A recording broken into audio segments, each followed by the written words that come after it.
as we start this puppy off all the time. Big Sills! Devonta Maddox. Oh, man. Holy cow. You know what the signing of Devonta Maddox reminds me of? Going down to a used car lot and looking at a lemon and going like this.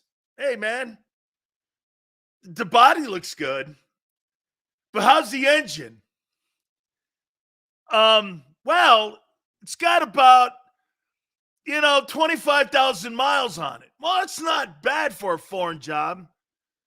What's the problem? Why is it not being sold for more? Well, there's been a couple Carfax issues where we've had to check it out a little bit and it's been dinged up.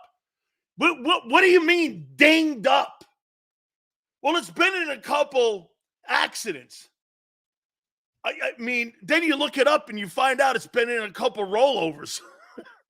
Holy cow. Devonta Maddox is a guy that you have to call Carfax on. I mean, Carfax. Can you please tell me the history of the damage of Devonta Maddox? Holy cow, man. This guy, he'll sign any bum there is. Good night. Devonta. Dude, and this is what you get by Pauly Shore, that guy that covers the Eagles for WIP, Pauly Shore, Park something guy. He's really good when he's healthy. Okay? Flooded with a blown transmission. Yeah, hey, all I know is, hey, man, hey, what's wrong with the car? Well, we've had a couple rollovers. Blown transmission. The axle's a little bit off tilt too. I go, why is this Devonta Maddox brand? Why is it a little tilted to the left when I look from behind? Well, it's been in a couple accidents here. Holy cow. This guy, hey, Carfax, this car's been really dinged up, hasn't it? Yeah, well, let's buy it. And they bring this guy back. Add that to the question marks. Dude, the defense would just have a giant question mark on it. Elliott Spitzer Shore, Parks. That's the guy's name. I have his stats if you want them. Please throw them out, man. I like to see how many. Here's the legendary career of Mr. Carfax. How many freaking games has this guy played in? 13, 12, 10, 10, 10. I mean, look at his tackle. He's a good player. Look at that. That's not horrible. And look at this right here, man. In 2021, the guy had 73 tackles, 53 solo. That's pretty good stuff right there. But look at the games he's missed. So you've missed 3, 4, 7, 1, 7, and 13. Hey, this guy's really available, man.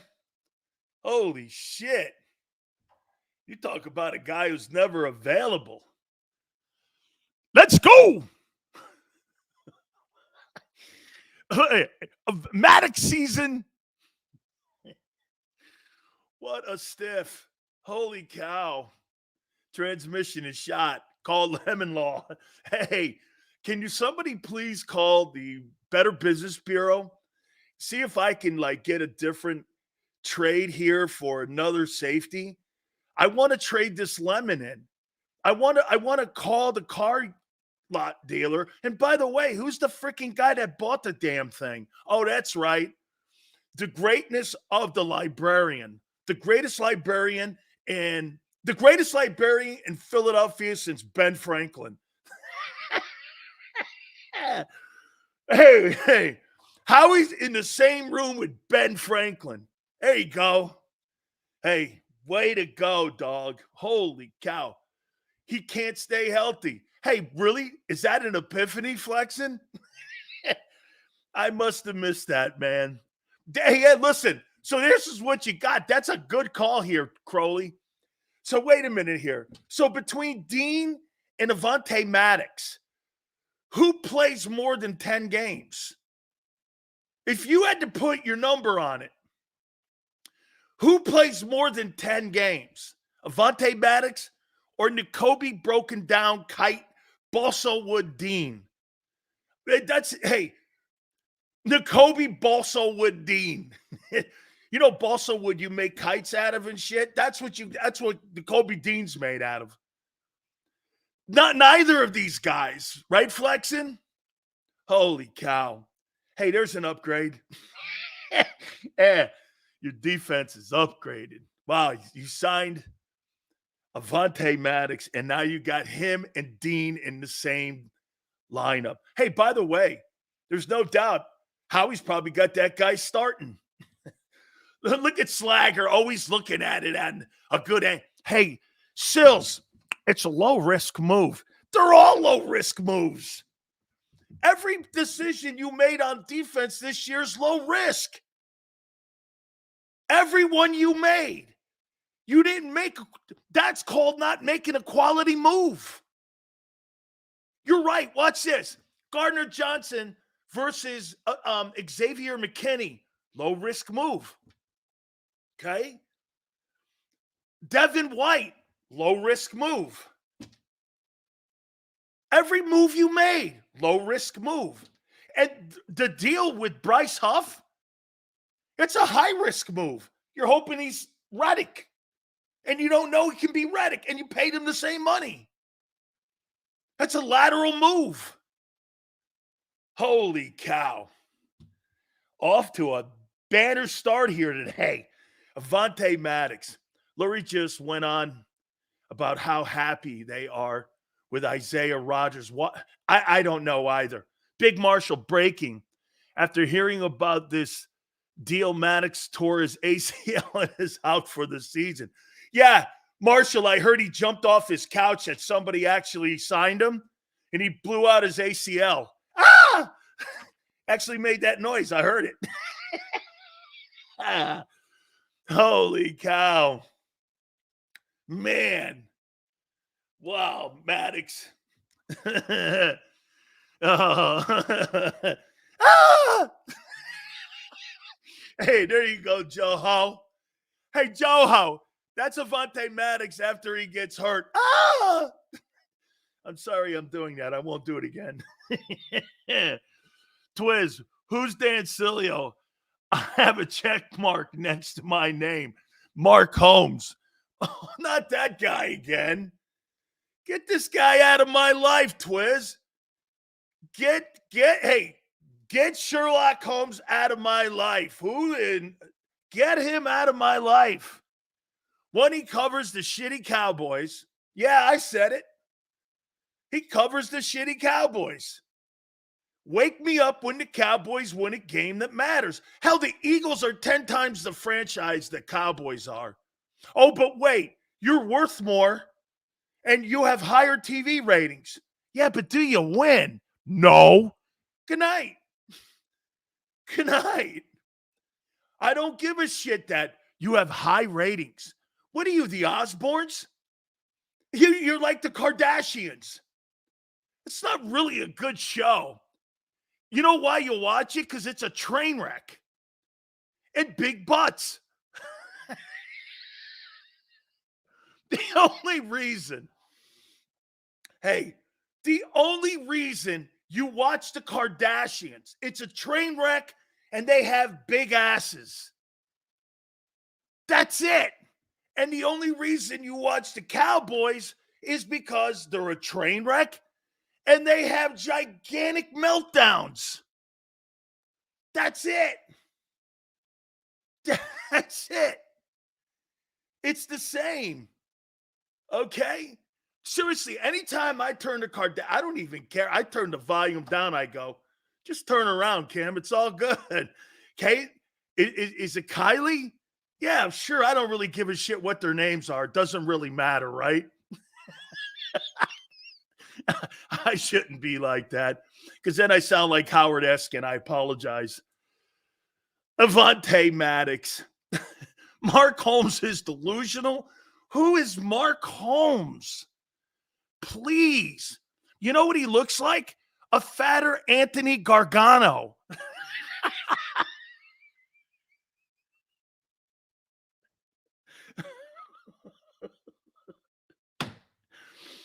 Oh, man. Hold on for a minute.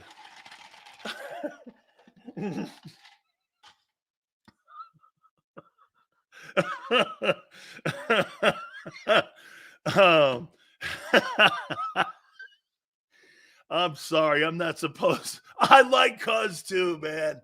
I know. Don't worry. We're all in this thing together. We're all in this together, man. Hey, Mark Holmes has 100K subscribers. Then why can't he get on Stephen Jones? The Cowboys are holding Dak back. They are. I agree. He'll win a Super Bowl somewhere else. Hey, that's a good point. Let me ask you something here. If this guy has Mark Holmes or Sherlock Holmes has 100K subscribers, then why can't he get Stephen Jones, Jimmy Johnson, and Michael Irvin on? If he's so popular, why can't he get them on? Or how about this even? How about Brad Sham? How about the voice of the Cowboys? If that guy, hang on, Chris, if that guy's so popular, why can't he get the biggest names in Dallas on? I'm just asking. Why can't he? Chris, why can't he? We get him. And I just started this thing. I found out the 26th was my first show. We started the 26th of April. I've only been doing this 3 years. And I started out with 200 viewers a week or day. Shit, with platform now, especially during football season, we're doing over 1 million views on all the platforms. I don't know. God forbid what happens in 3 years from now. You won't be able to talk to me. I saw that, Denny. They're not moving out of Arrowhead. You actually think the Hunt family's going to move out of Arrowhead? They're extorting the Kansas City taxpayers. Shows you just what the NFL is all about. And what Denny is talking about is that now the mayor of Dallas is saying, hey, we would like to really have potentially the Kansas City Chiefs in Dallas. Really. So you actually think Jerry Jones would allow another team in the city of Dallas to come into that market? Or is it because the Hunt family has so much business in the Dallas-Fort Worth area? I lived there. You know, the Hunt family was based in Fort Worth. They weren't really based. Their businesses are based in Fort Worth. They're not based in Kansas City. All their economic money comes based out of Dallas, Fort Worth. And so they're tied in with the mayors. Give me a break. Holmes is a bum. He's trying to gain popularity from you saying his name, Sills. It helps the algorithm. Stop saying his name. Sure. Okay. I forgot. Algorithm. Yeah, I forgot about that word. I thought that was something like a proctologist told me about that I had an issue with. But hey, now I'm understanding it. Lane's replacement should be a top priority. When you're at 22, you don't have a priority. You have to wait and see how the board falls to you. You can't have a priority because then you'll pick the lesser player. The Eagles are in a position right now at 22. Let the board fall to you. See what's there.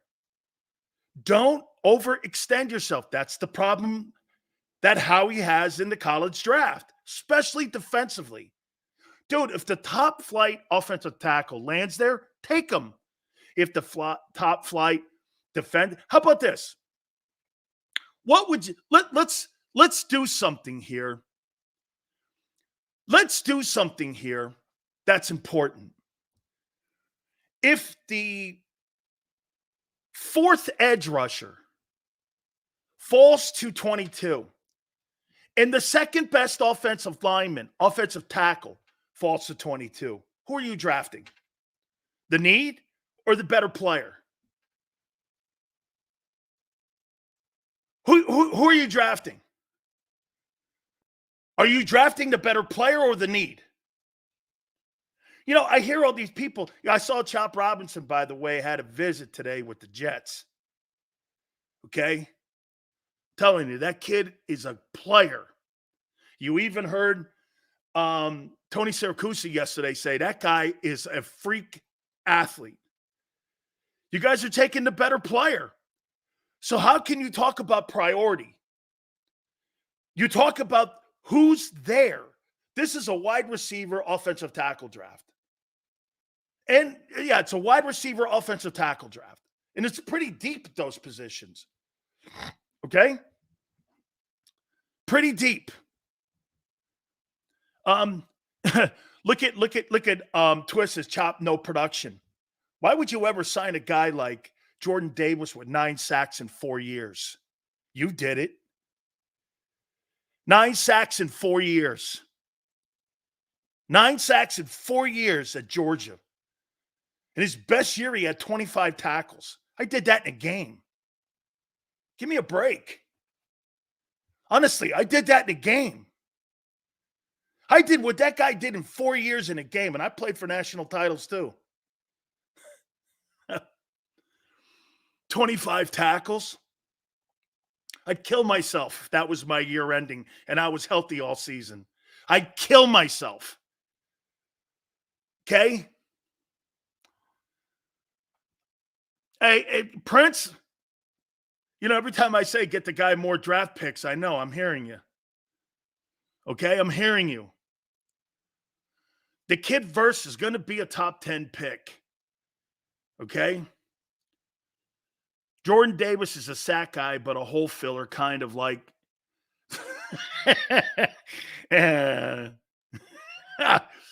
Sills, if it's the offensive lineman, it's going to be a right guard that can also play right tackle. So you're going to look for versatility? No. Kyle, I've got Jeff Stoutland to figure that out. I'm going to let Jeff Stoutland pick the offensive line guy. I'm not going to let Howie pick him. I'm going to let Jeff Stoutland. Who's the best guy to come and play in Philly?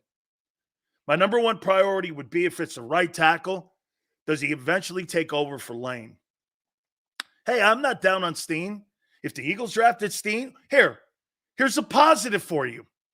If the Eagles drafted Steen and Cam Jurgens, I'm good with those guys. They don't F that position up often. Andre Dillard, you know, okay.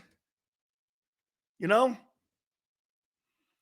But, you know, I hear people on my network and I hear people all over the radio going, well, you know, the priority of 22 should be corner or – dude, you don't know that now. You have no control of your pick.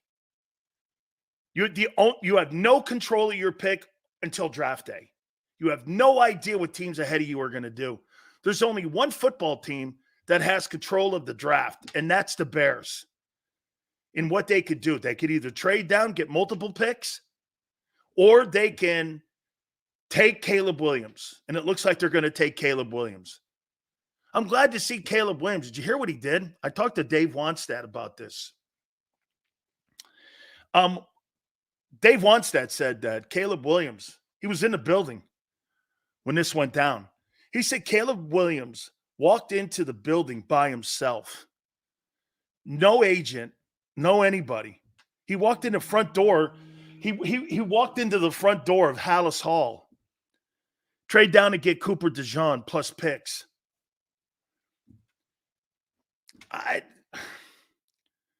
I'm not high on that guy.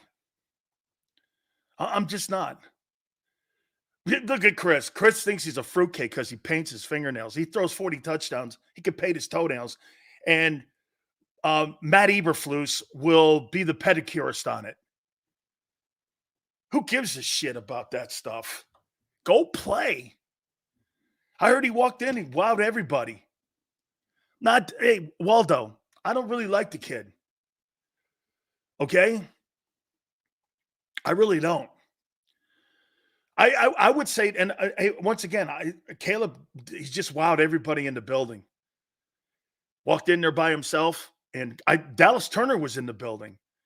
Watched those guys walk around together. Everyone had a great visit, man. I don't think the Bears are not going to not taking it. Picking a white guy to play corner is a big risk. Yeah, you better be Jason Sehorn. Hey, man, I'm with him. That's why when Carson Wentz was playing up in that beer league drinking white league known as North Dakota or whatever, and you see those passing lanes wide open like that, and you got a bunch of guys and you got white corners, and I don't know. I don't know. I like diversity on my team. That's why Big Sills didn't play country club sports. I'm not playing white guy sports. That's not working for me. Only white guy sport I play is horseshoes or bowling. That's it. That's it, man. Not happening. You draft one of those North Dakota State guys, you see how wide open those dudes are? Yeah, because you got corners that are running 5'3s. And those guys at night, they're bartenders somewhere over at Mickey's. That ain't happening for me. I'm not drafting that. I got no interest in that. Okay? I got no interest. All right. Hey, so let's do this. How many people believe that the trade with the Bills and the Texans will result in Josh Allen not being a better quarterback in 24? How many people believe that?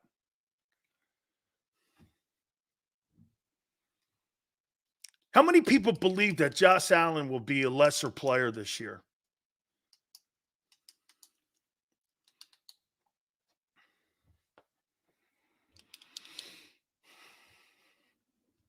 Jason goes, I do.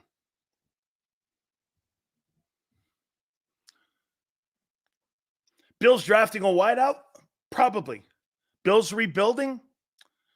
I thought the Chiefs were rebuilding last year offensively.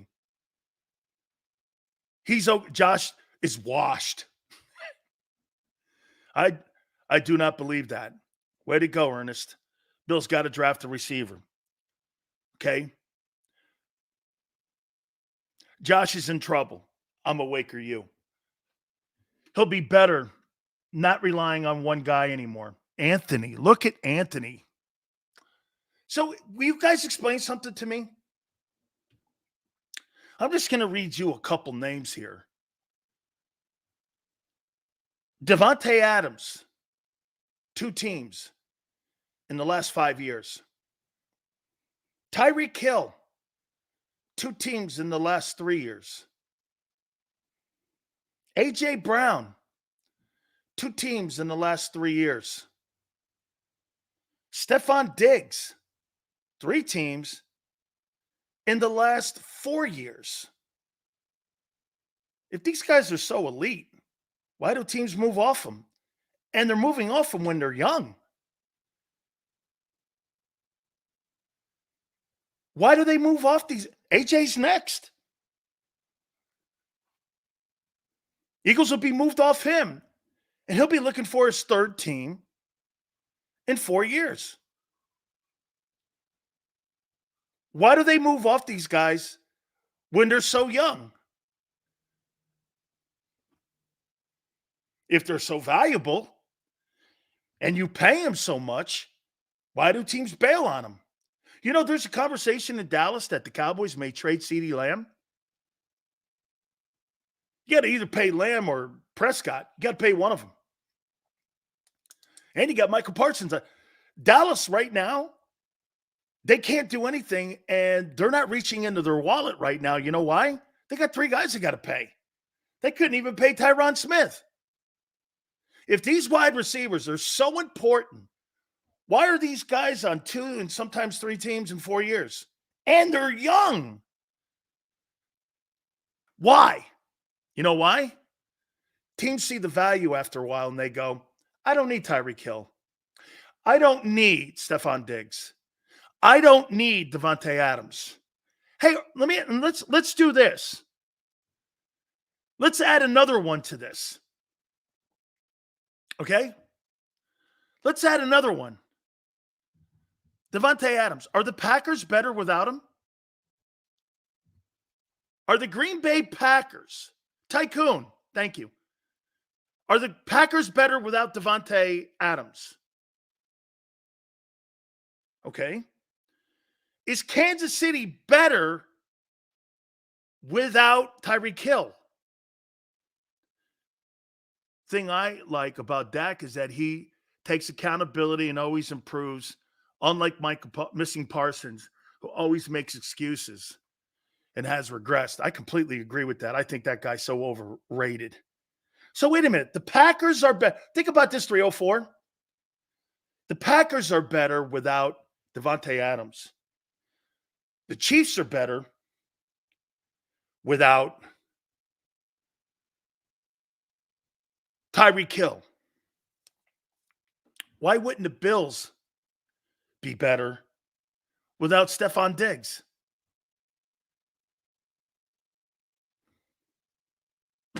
And he's cheaper. Rookie contract. These superstar wide receivers, I've told you over and over again, don't deliver championships. A.J. Brown is here. And here's the point. As long as A.J. Brown is on that football team, you'll never win a Super Bowl. Devonta Adams, no Super Bowl. Tyreek, Super Bowl, but that was before he signed his deal. A.J. Brown, no Super Bowl. Stephon Diggs, no Super Bowl. And these are the highest paid guys in the sport. Do you think we should draft a wide receiver in the draft?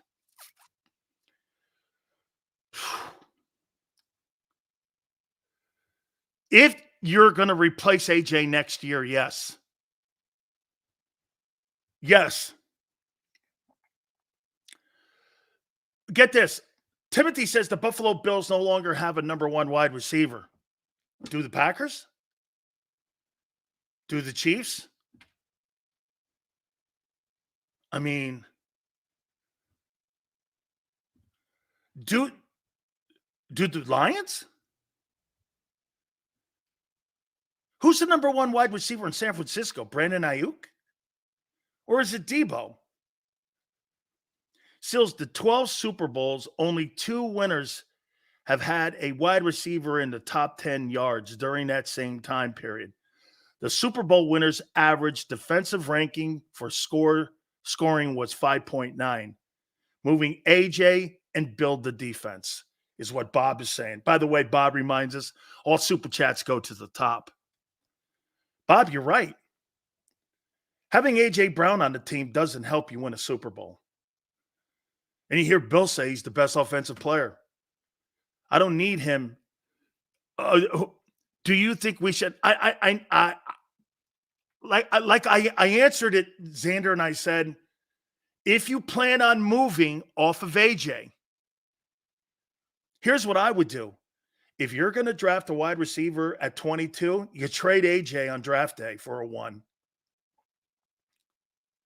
And then you draft your wideout, like Neighbors or Brian Thomas Jr. from LSU.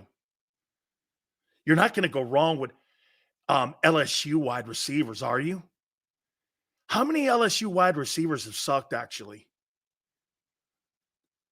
How many Bama wide receivers have sucked?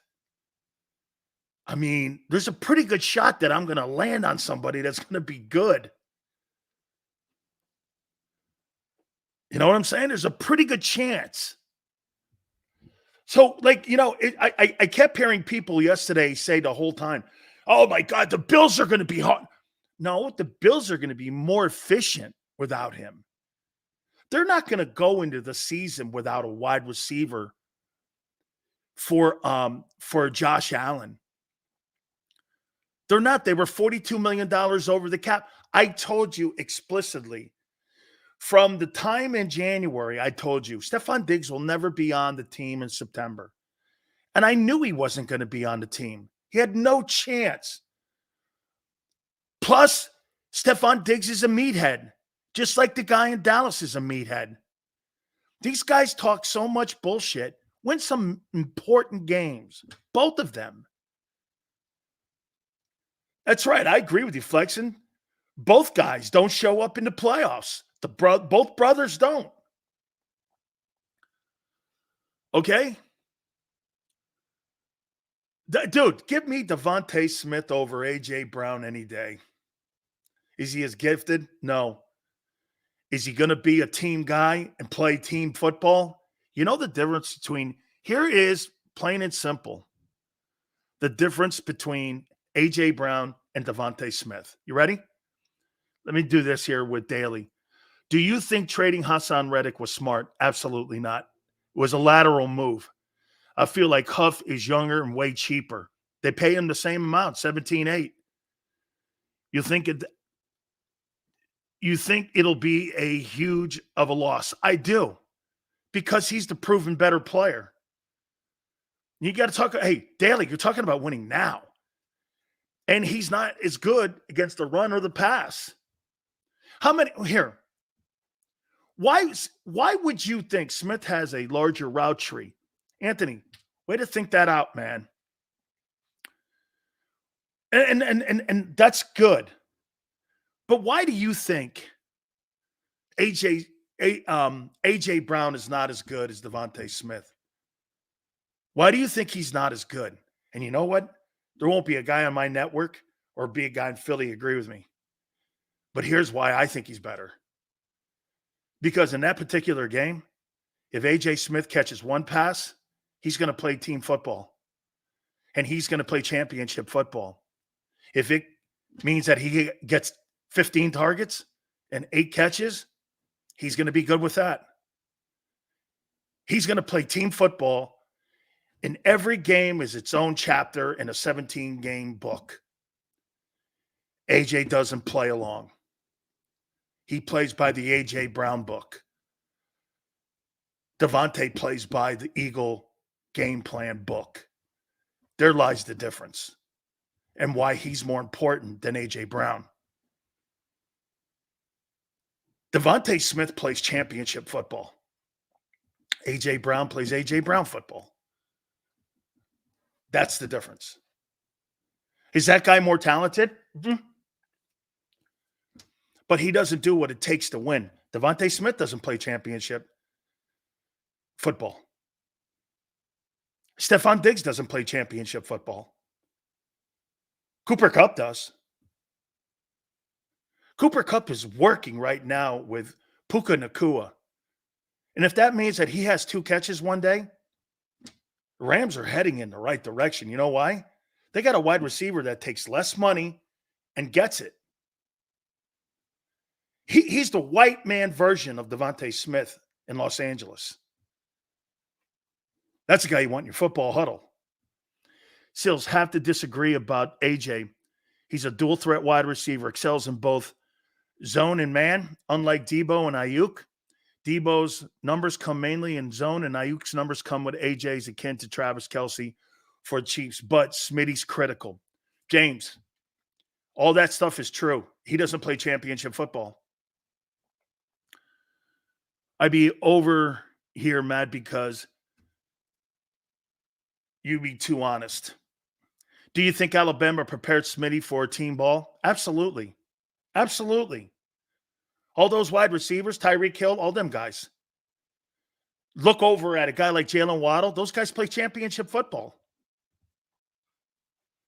It's a mentality. Hey, and to what James just said, AJ is more talented, but he doesn't play championship football. Keith Byers said that too. There's certain guys that play champion. Edelman and Amendola play championship ball. They did. Andy Reid demands you play that way. A big-time wide receiver can't play in Kansas City. Get this. Isn't that funny? A big-time wide receiver can't play in Kansas City with the best quarterback potentially in the history of the game. Why? Because they don't want to rely on one guy. They want a guy who's going to play with the game plan, whatever that game plan is for Tennessee, for the Raiders, for Denver, for the Eagles. They're going to play whatever it needs. When you have a guy like A.J. Brown, you're set in your way. The throw chart dictated that last year. You either were going to him or you really weren't. And it resulted in non-winning football. How about this? I'll take that back. It resulted in non-winning football when it mattered the most. Now again, Senor goes, he relies on Travis Kelce. Right. Mismatch. A tight end. Tight ends in today's NFL are more of a mismatch than top flight wide receivers are. Yes. Yes. Last two Super Bowls were won by a football team that was predicated. Think about this. In the last four Super Bowls, the Rams were the only team with Cooper Kupp. And prior to that, he didn't get his contract. You had Gronk and you had Travis Kelce in the last four Super Bowls. Win those games. Weren't wide receivers. Come on, Sills. Is there any moves the Eagles can still make to try to compete for a Super Bowl? I need some hope, man. Give me something.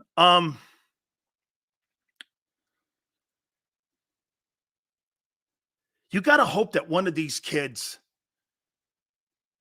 that they draft is going to be something special. And he just goes into the league and it happens. I mean, get this.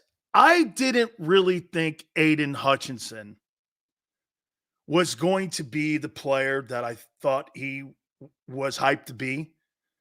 And he's turning out to be somebody that reminds me of Howie Long, effort guy, high motor, guys constantly 2-3 moves. You can't shut him. You can't quit on him. One thing about Hutchinson, he's got exceptional talent, but you know what he also has? Every play he's going 190 miles an hour. So if you quit on him, he's going to still give you effort on second and third effort. He's a tough guy to defend because 60 plays, he's giving you your money's worth. And if you're not prepared to play 60 plays, every play, that high volume play, he's going to get to the quarterback. So he's an effort guy with talent. That's a frightening guy to play against. And he's better than I thought at the next level. He's better with the Lions than I thought he was when he was at Michigan. I do. I'm pretty impressed with him. He's turned out to be better than I thought. The biggest way to see where AJ fails is watching him block or not. Watch him when the play doesn't go to his side either, downfield or anyone but Smitty. That's where his selfishness has to be addressed. Watch Smitty when the play doesn't go to him. He's a fantastic decoy, but after a while, you know that when you watch A.J. Brown, you know how you know and become predictable? Here, I'll tell you this, i.e. where Sills is, or hopefully has only been, right, and it's fixed next year. James, here's the one thing I'll say to you, James. If I'm a defensive coordinator and I'm telling my corners or even my strong safeties or outside edge guys, and I see A.J. Brown and he gives you that half-ass effort off the line of scrimmage, you're tipping the play. And you're making it harder on Hurts and Devonta Smith to run a route or even for Goddard. It's frustrating to watch him. You know who did this and was worse than AJ's not horrible at it, but he tips his plays off. Watch him on the 22. He'll tip it off. The guy who was the worst player in the history of the National Football League at this was Randy Moss. Randy Moss, that dude, if it didn't go to his side, he'd hang people out to dry. He wouldn't even try getting off the line of scrimmage. It was infuriating, and it changed when he got to New England because Brady wouldn't throw him the ball at first. Hey, that doesn't go here. You play every play like it's your last play. The best you ever saw Randy Moss play was in New England, including Minnesota. And I mean the first Minnesota. He'd take plays off, but you were lucky. You had what? Chris Carter on the other side. Okay? Look at LJ. Maddox sneezed and is now an IR. Hey, LJ, I gave Howie the number for Carfax. You might want to check that wreck, how many times it's rolled. Okay? How many times that thing is rolled? All right? I mean, A.J. Brown, again, he'll be on his third team after next year. So, again, my point is that these big-time wide receivers, why are they traded so often? Get this, Devonta Adams, Tyreek Hill, A.J. Brown, and now Stephon Diggs. These are the highest paid players at their position in the league. And all of them are on 2 teams, and now Diggs is on 3. And all before the age of 27. How's that possible? You really trade young, great superstar players 3-4 times? Why do you move off them? You realize they're not worth the value. They're just not worth the value. A.J. Brown is not worth the value being on the Eagles. It's going to cost you money. Sports radio. Jalen's better than Allen. Okay, well, we're going to get to this here in a minute. Jalen's better than Allen. That'll never happen. In his best day, if you lined up 32 general managers, not one of them would take Hurts over him. No one. Okay. By the way, I got my top 10 players in the draft. Not one of them is a quarterback, by the way. Not one of them is a quarterback. Merle Reese will join us at 3:30. Okay. It's funny you should bring up Jalen Hurts. Let me ask you something here. Is there a quarterback in the NFL right now that has a better supporting cast around him than Hurts? Who?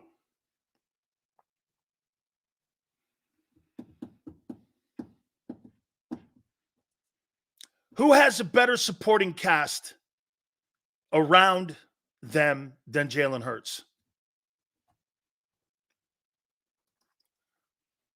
Purdy's the only one with comparable cast. Hurts is still better. That's Xander. Agreed. Not a chance Purdy has better talent. Your O-line has 4 All-Pros. He has 1. Cousins? No, he doesn't. So you're telling me you think Bijan Robinson's better than Saquon? And that Pitts is better than Goddard? And their wide receiving core is better than yours? And their O-line's better than yours? Okay. LJ goes, Stroud has weapons. Their O-line is the worst. It's not great. Now, they got Jeremy Tunsil, but you have Mailata and Lane. There's not a quarterback in the National Football League that has a better supporting cast around him than Jalen Hurts. Stafford, he's got a wide. Who's the running back? Who's the tight end? Who's the O-line?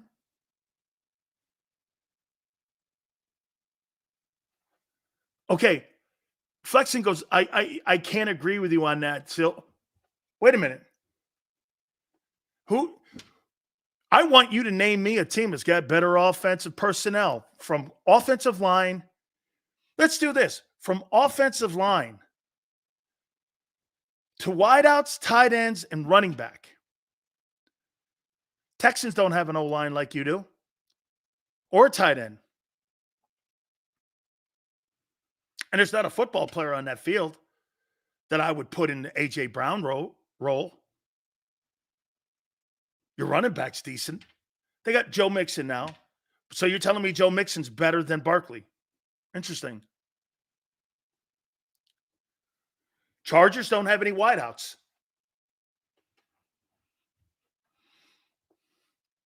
Lions got a good tight end. They got one really good wideout. Jameson Williams, hit or miss.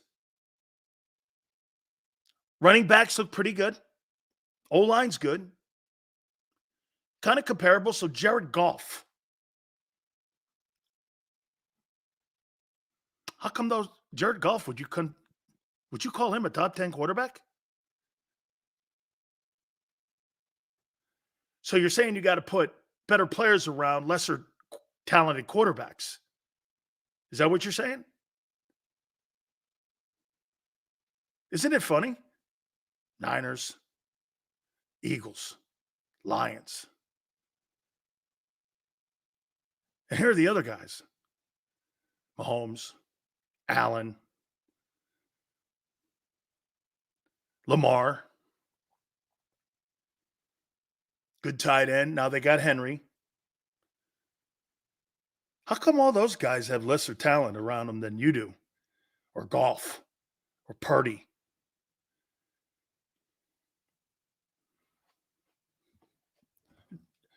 Get this. Slager goes, Lamar has players. Lamar didn't have 1,000-yard wide receiver last year on his team. What are you talking about? You got top 10 players at every position. Top 5 players. In some aspects, the best players. Jalen Hurts has the most gifted offensive talent of any quarterback in the league. Am I wrong? Dolphins, O-line's not quite the Eagles. Still Eagles. Isn't it funny? Everyone goes, Lamar's got loaded talent. He didn't have a 1,000-yard receiver last year. How was Hurts better than Purdy? Purdy beat 2 legit playoff teams and took Mahomes to the limit. Spags even said Purdy was a badass. Hollywood. I think they're comparable. Get this. Anthony Lear says that this is another Jalen diss by pointing out that the Eagles have the most talent of any team in the NFL, and somehow he's construed that as a diss by me just saying this. Jalen Hurts has the most talent of any quarterback in the National Football League in his huddle. And he thinks that's a diss. You must have a guilty conscience on something, son. And you must think that that's a diss in some way because you're taking that as a negative. Why would you do that? Mike goes like this. The Seahawks. Kenny Walker really didn't play a lot of ball last year. It's not a knock on Jalen, but it's credit to Roseman. Okay? Yeah, but why would Roseman put the most talented offense together and spend all that money on one side of the ball when he knows he's got to address the other side? Why would he do that, Xander? Why would he spend all of his resources, pay the quarterback, spend all the money on one side of the ball, load it up with players that you would consider in the top 3 at their position, at every position on offense? Why would he do that? He knows the quarterback needs it. Right.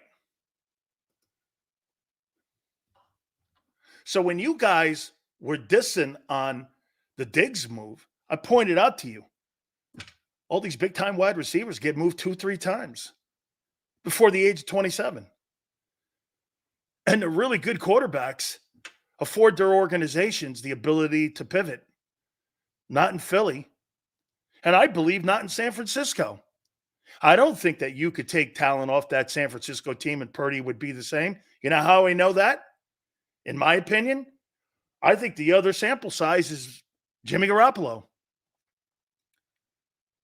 Jimmy Garoppolo goes to another team with lesser talent. He's a lesser quarterback.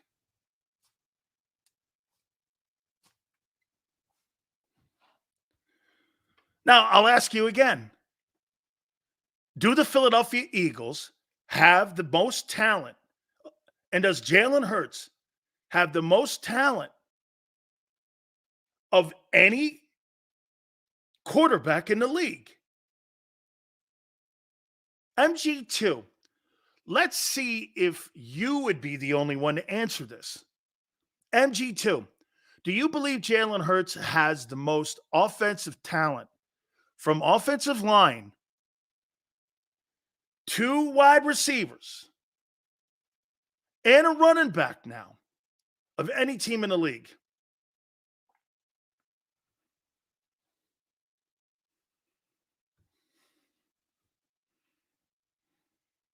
Now, Joe, MG, Joe, let me ask you this. Okay.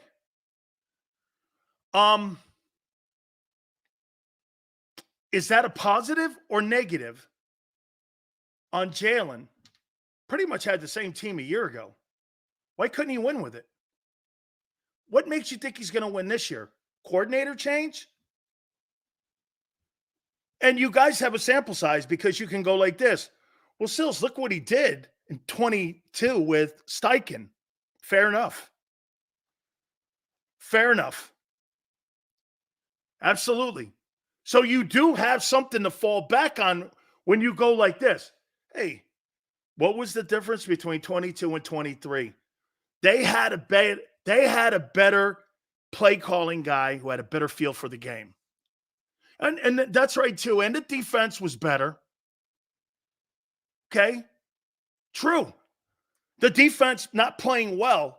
But weren't you guys saying, I know LJ brings it up, weren't you guys saying that the Eagle defense was the best defense in the league at 10-1? What happened? Too many 3-and-outs with the offense. That's what happened.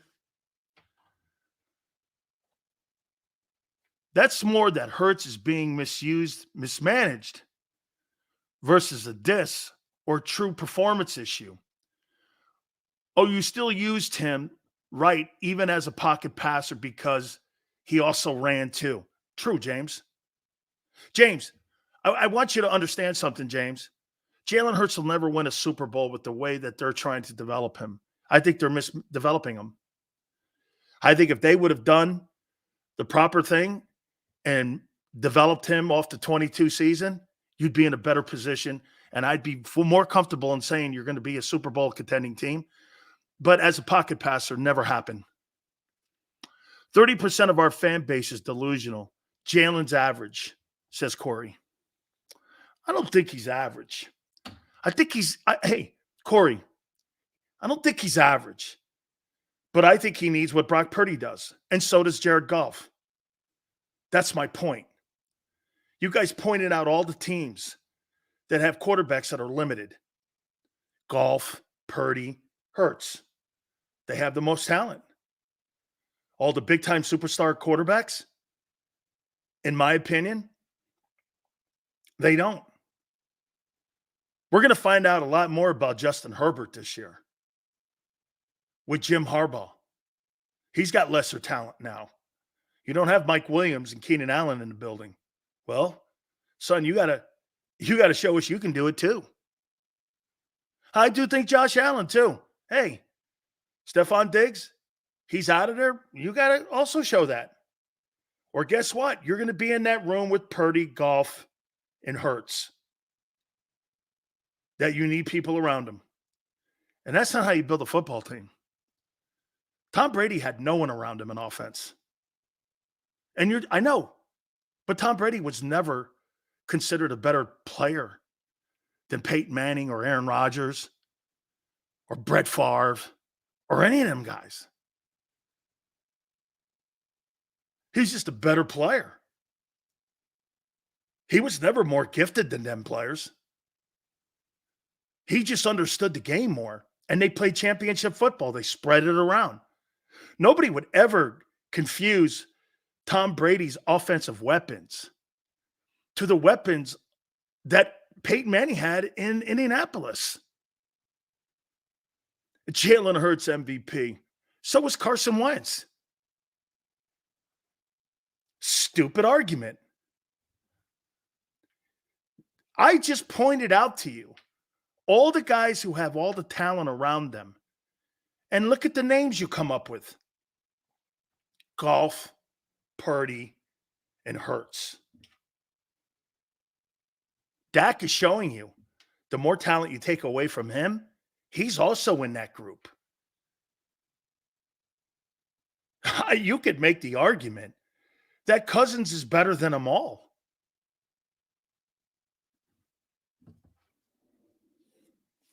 I mean, you know, as much as you take and I don't think Kirk Cousins is a great quarterback. Hey, Corey, with the RPO, he's elite. Absolutely. He's one of. He's one of. Right. You had all that offense last year. Okay? All that offense. Did Mailata just sign a 3-year, $66 million contract extension? Q. Phew. That's so insane great. That's so insane great. Good night. That guy couldn't even put shoulder pads on. And they lowered the cap to create.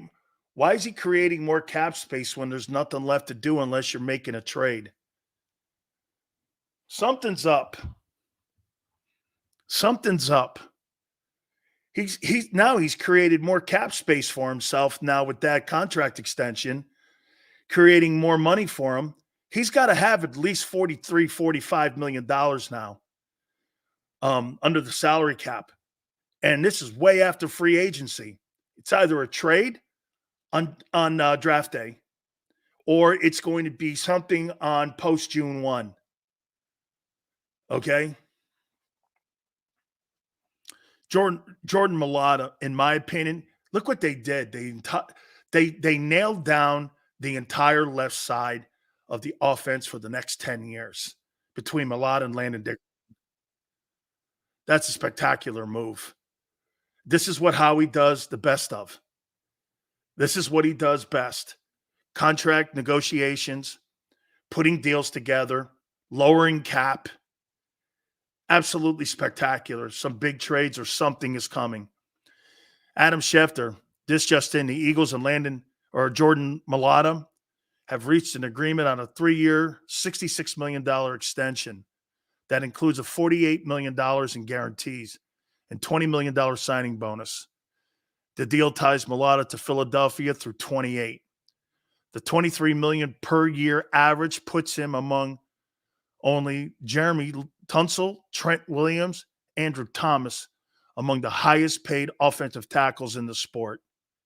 What an absolutely sensational find in the draft that is.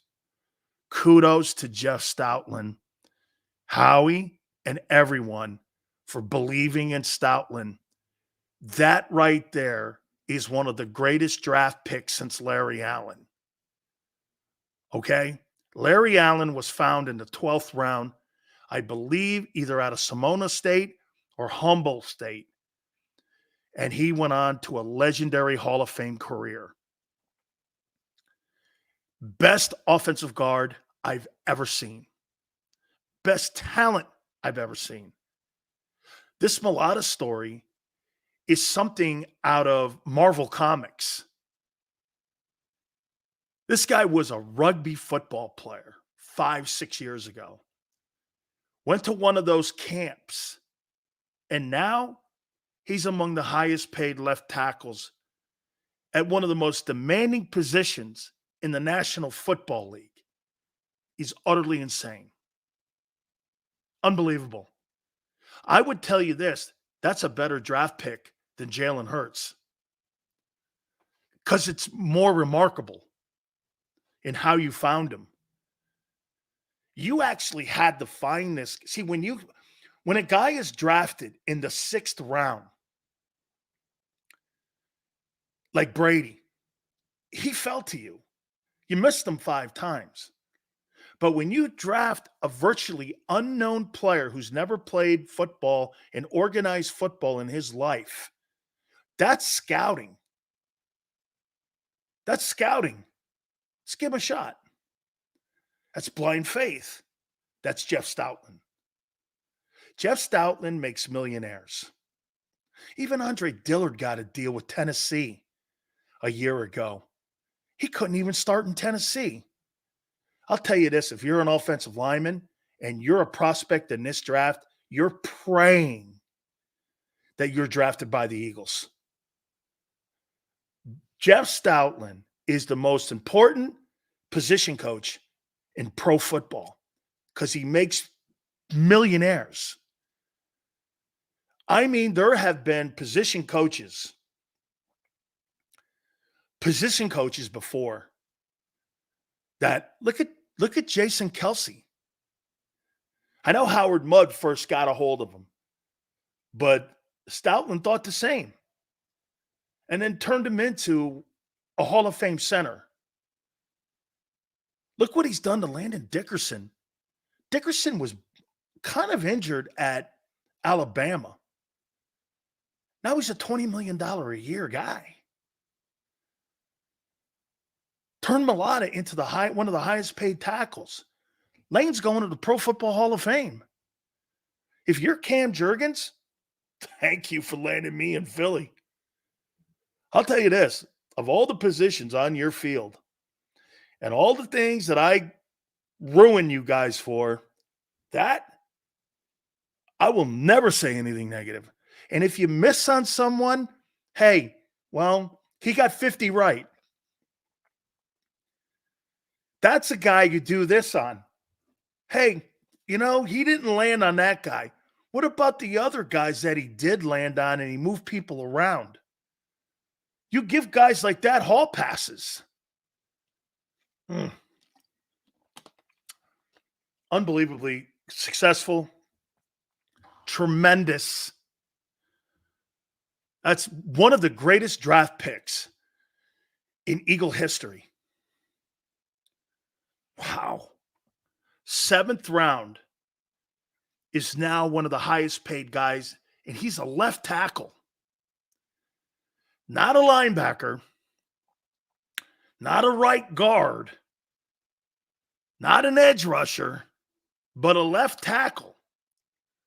The premium positions in pro football: center, left tackle, edge, corner, receiver, quarterbacks.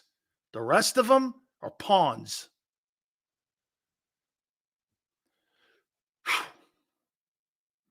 Seals, do you see them trading for Allen of the Jags? There's so much money, man. I think something's up. Could it be Josh Allen of the Jags or Patrick Surtain of the Broncos? Man, I don't know. There's something. I think there's a huge move coming on draft day. I'm going to make this proclamation. With all the money that they have, and with teams so desperate for quarterbacks, and them being at 22, I think there's something up. Remember, Jordan didn't know anything. He thought he was going to be a running back when Stoutland told him tackle. He didn't know what that was until friends said, like, blindside. Shows his athleticism. He's the best athlete on the Philadelphia Eagles. Who in their right mind never played football or organized football, and now you're the highest paid player at your position? Left tackle? Unbelievable. Like you, James, that's something that you make a movie on. I mean, the kid Blindside, that movie, okay, he was a kid that lived in the street. This guy never played the position in his life. He's a rugby player in New Zealand or Australia or something. Incredible. Incredible. Incredible.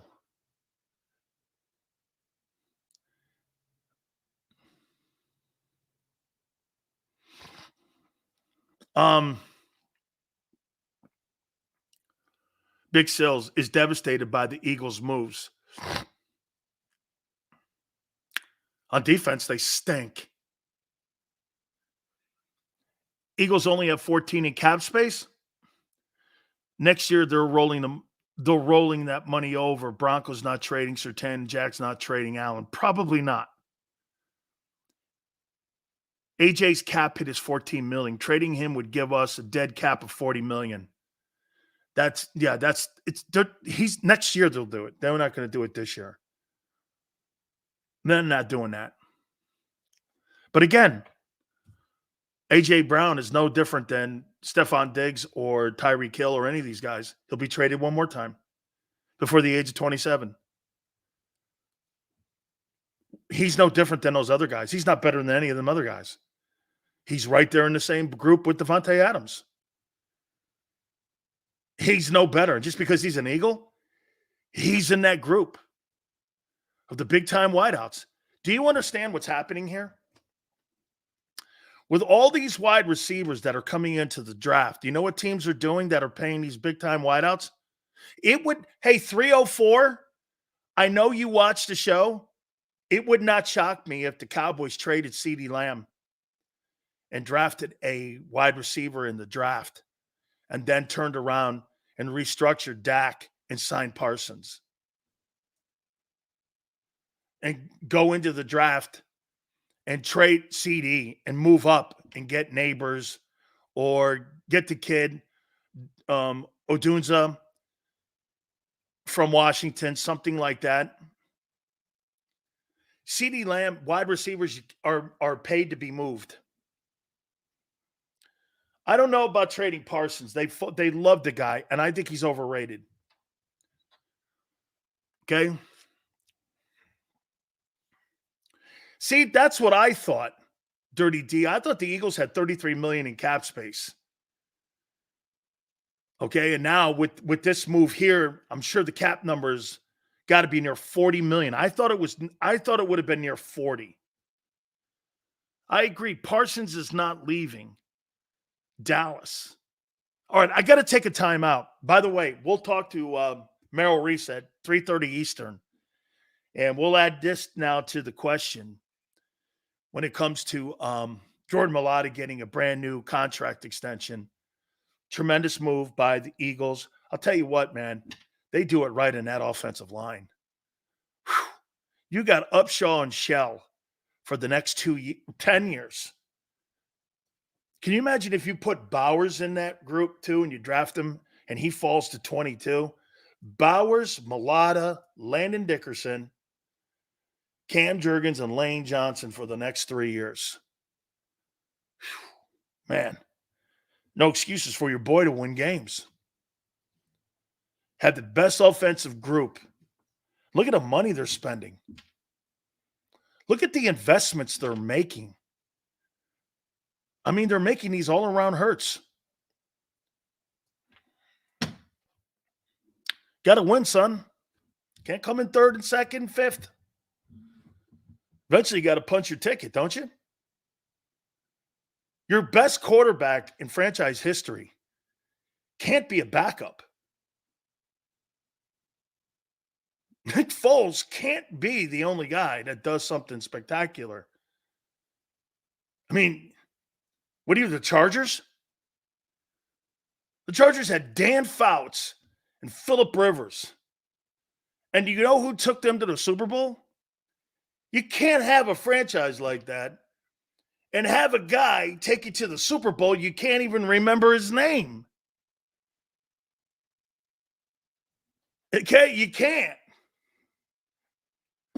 I mean, Jalen Hurts has the most talent of any quarterback in the National Football League today. That's right. Way to go, Kyle. Stan Humphries took the Chargers to a Super Bowl, and not Dan Fouts and not Phillip Rivers. And a backup quarterback won you the Super Bowl. It can't be when you have McNabb and Wentz and Hurts, can it? Got a lot of talent, kid. Hey, Jalen Hurts is no better than Jared Goff or Brock Purdy. You need all that talent, or you can't win. Congratulations. Way to go, Howie. Keep building that team. You got to. Because you can't win without it. It's proven.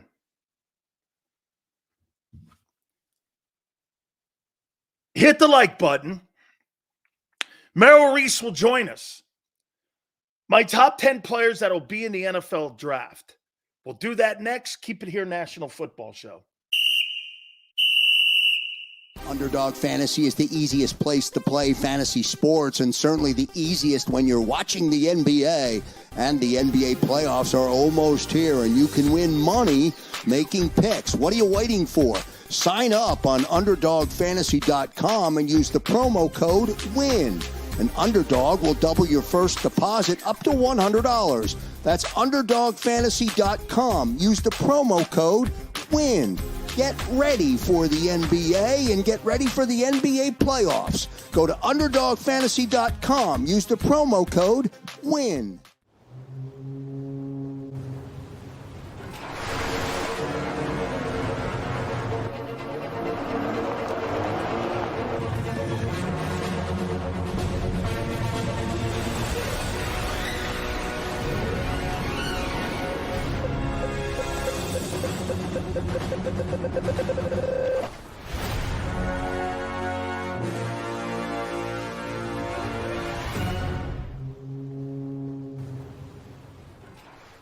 Philadelphia fans were cut from a different cloth.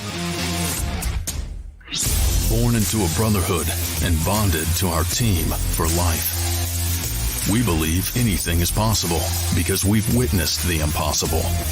While we may be from different neighborhoods, come Sunday, we are one, and we will be heard.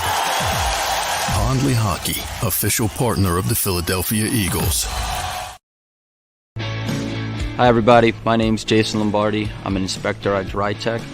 At DryTech we offer three major services, the first one being basement waterproofing.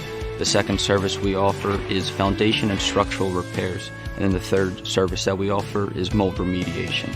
If you feel you are having a waterproofing issue, give DryTech a call or check us out online.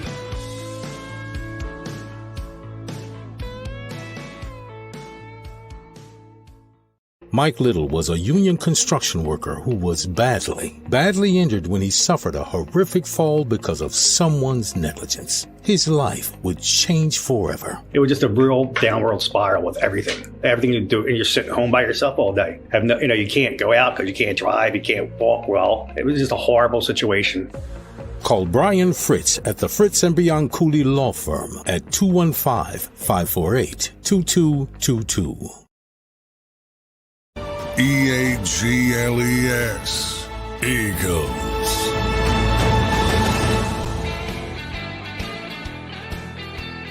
Big Sills. Merle Reese, bottom of the hour. Appreciate you coming aboard.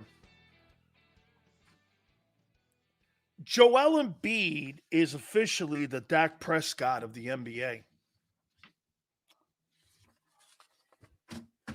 Don't buy into it.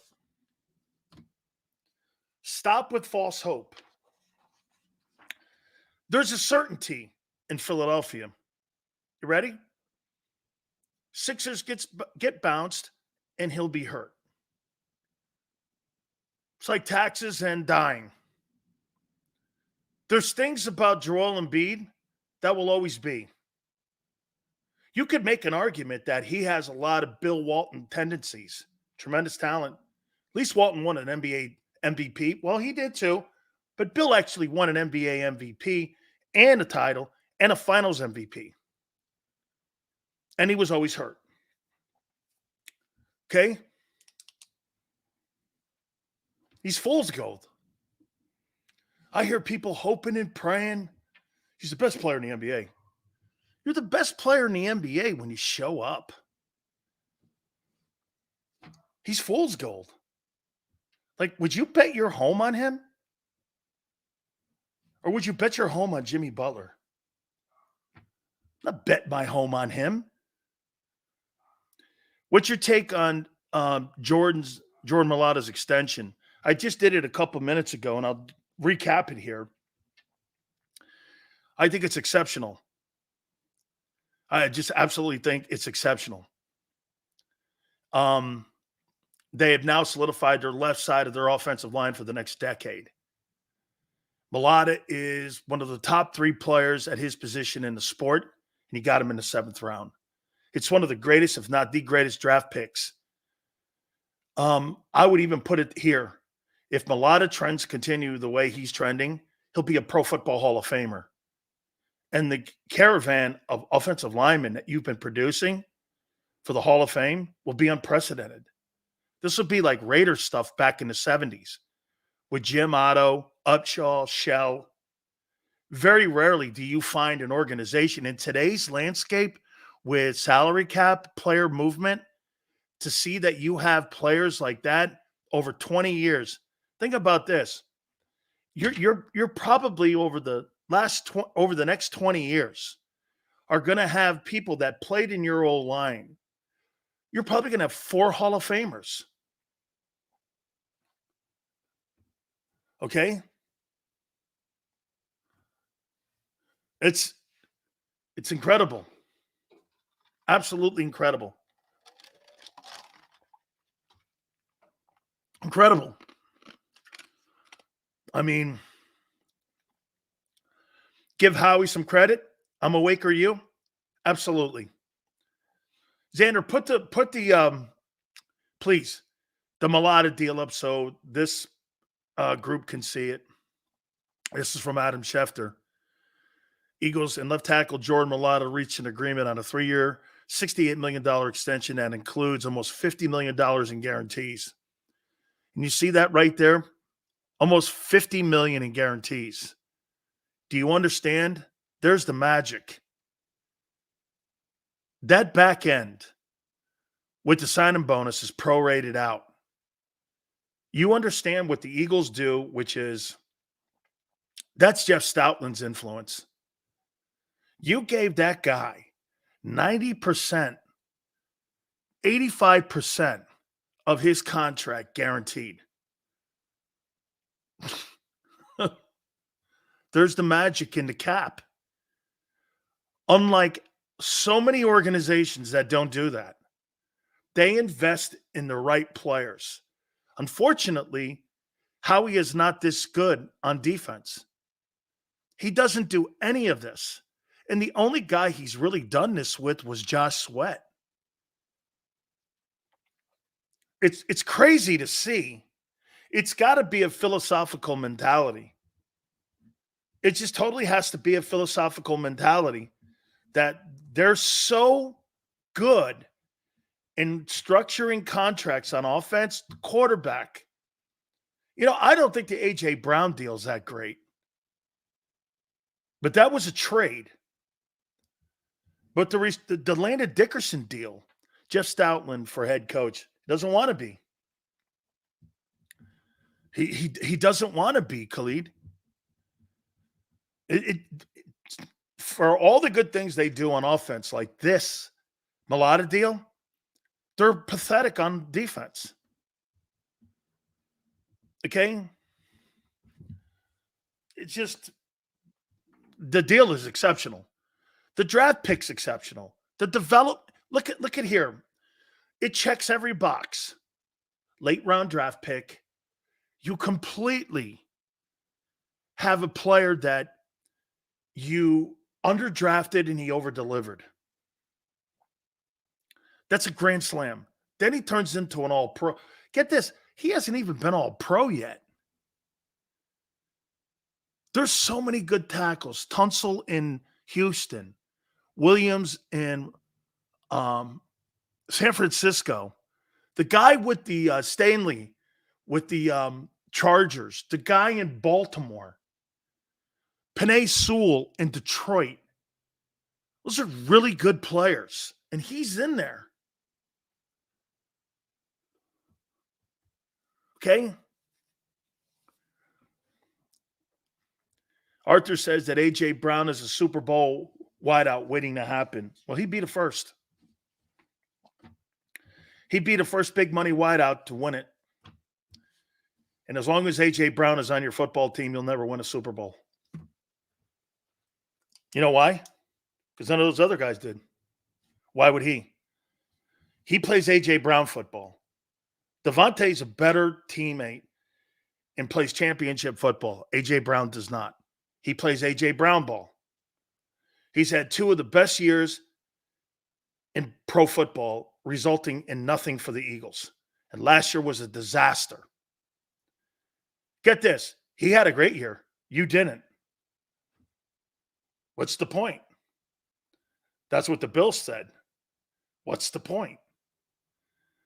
Why am I paying a guy to have individual numbers when it doesn't result in the team getting better? Packers got better. Chiefs got better. All when they moved these big money guys. There's no coincidence to it. Okay?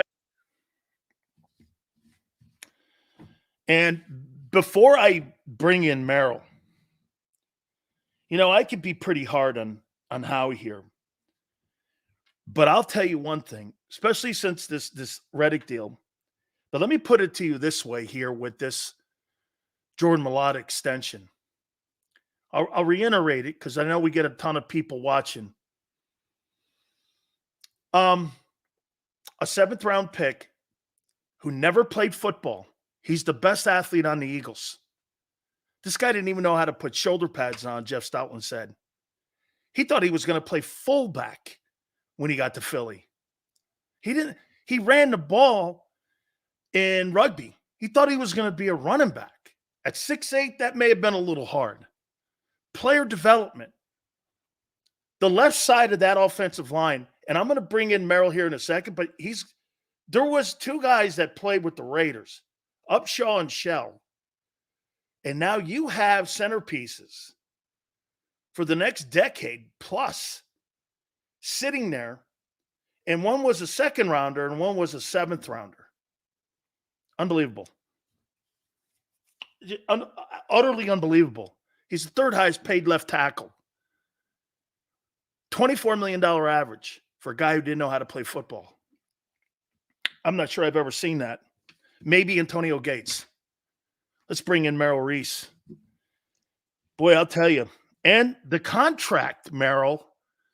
Here's something else which makes this guy even remarkably the best guy when it comes to putting caps together, is that they guaranteed 85% of this new contract extension at 3 years, 66 or 68 million for Jordan Mailata. Have you been shocked with how he's been developed there with Jeff Stoutland?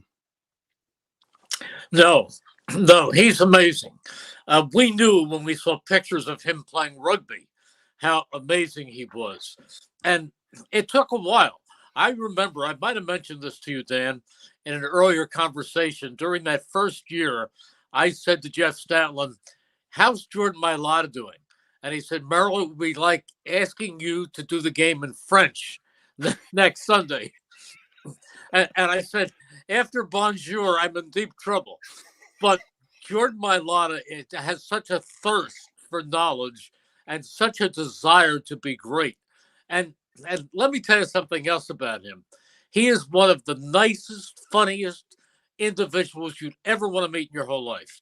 He is just everybody loves him. Absolutely. Well, I know a few words like bon appetit, like you said there, and parlez-vous français. Other than that, I don't know. I mean, it's a remarkable story. And I said this to Merrill, I think this could be the greatest draft pick that they've ever had because, again, this is not having a guy like Brady fell into the Patriots' lap at 6. All right, let's draft him and see what we have. You had a guy here where you knew never played ball. Guys who never played ball don't get drafted. Yeah. Okay? There's guys who play 4 years in college who don't get drafted, let alone guys who never played it. They had to do from what I understand from Jeff Stoutland, is that he went to a camp. Jeff saw him, saw his ability, and said, all right. And the thing that I love about this, it's player development. It's reinvesting in your own guys. And now look too, Merrill, the whole entire left side of your offensive line, you're set for the next decade. Yeah, but I love when the players come out and Lane Johnson goes, for the television cameras, Lane Johnson, Oklahoma, and then Jordan, that would be Jason Kelsey, Cincinnati, and then Jordan Mailata comes out and says, Jordan Mailata, Stoutland you. I do too. Every time he comes out and says that, and he does it with a smile too, by the way. I brought this up in the first part of the program. Do you think that this is the best offensive talent that the Philadelphia Eagles have ever put on a football field? Now, it's on paper.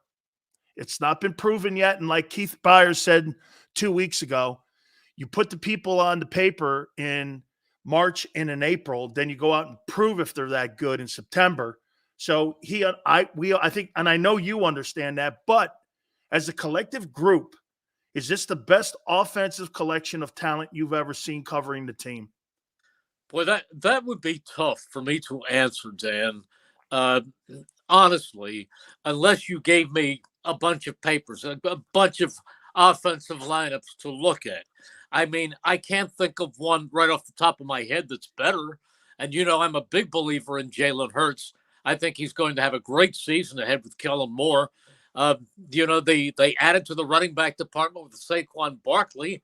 There's a great talent. You talk about the offensive line, but of course it minuses Jason Kelsey, but it adds Cam Jurgens, who I think is going to turn out to be very, very playable. I think he's going to be just fine.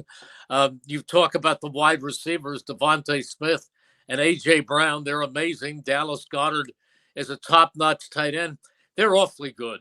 They're awfully, awfully good. Is it the best ever? That's a tough thing to say unless I actually picked up the lineups and looked at them. But I think they're certainly as good as any. How about this? And you're right. I mean, I've seen lesser talented Eagle offenses move the sticks proficiently. I mean, you have to get it on the field and see what it does here. But I mean, when are you concerned that you named all those players? I mean, Merrill, there's one football to go around. It's like passing one drumstick around. When you got 7 guys that are sitting at the dinner table built like me, wanting to eat off that drumstick, I'm like, hey, make sure you save a piece for that drumstick for me, because I don't want to be eating a bone. Are you concerned that spreading that around, that's got to be a priority this offseason? Sure, but I'd be more concerned if there weren't the receivers and the running backs to give it to. I think too much talent is never a problem. Good coaches can figure that out. Absolutely. Now, you said something here, and correct me, and I want you to, because I believe you're one of the very few people that could. I think the team this offseason has to find its identity. And I'm going to explain what I mean by that. Your identity in the last decade was Jason Kelsey. He is the identity of that team. And when you lose such a centerpiece player like that, I'm not saying you don't have leaders, Merrill. I'm talking the identity of that football team, tush push, the offensive line, the way that they played and won ball games, grit, hunger, everything that embodied a player, that embodied that guy. That's some tough replacement. And for me, is there a player on that team that you think takes that jacket and puts it on?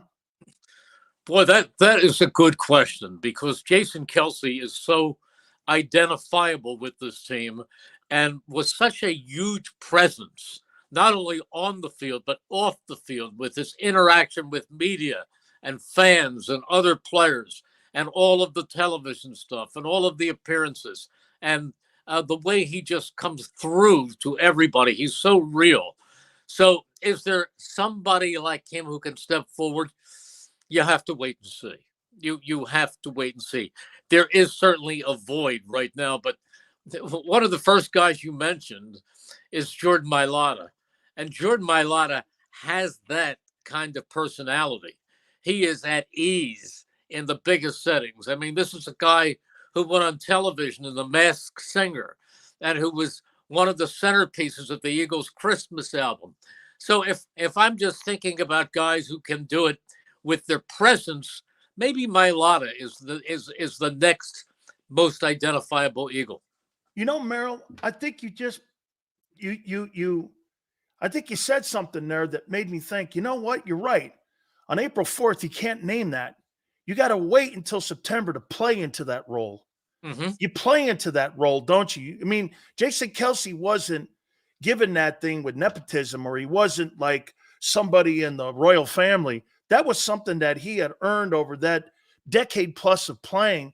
So that still has to emerge, doesn't it, out of this group? Sure. On who's going to be that leader. It's not something that you could just sew onto a sweater or sew onto a jersey or see.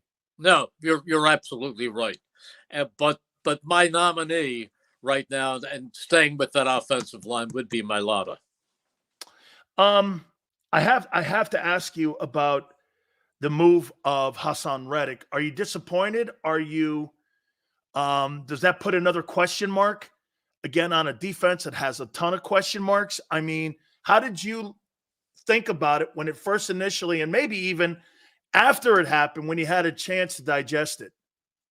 I was not happy because I think the world of Hassan Reddick. I think he's an outstanding player and a terrific guy, and he'll be missed. On the other hand, there are a lot of other considerations involved, involving salary caps and where a team feels they have to be financially for the overall good of the entire team.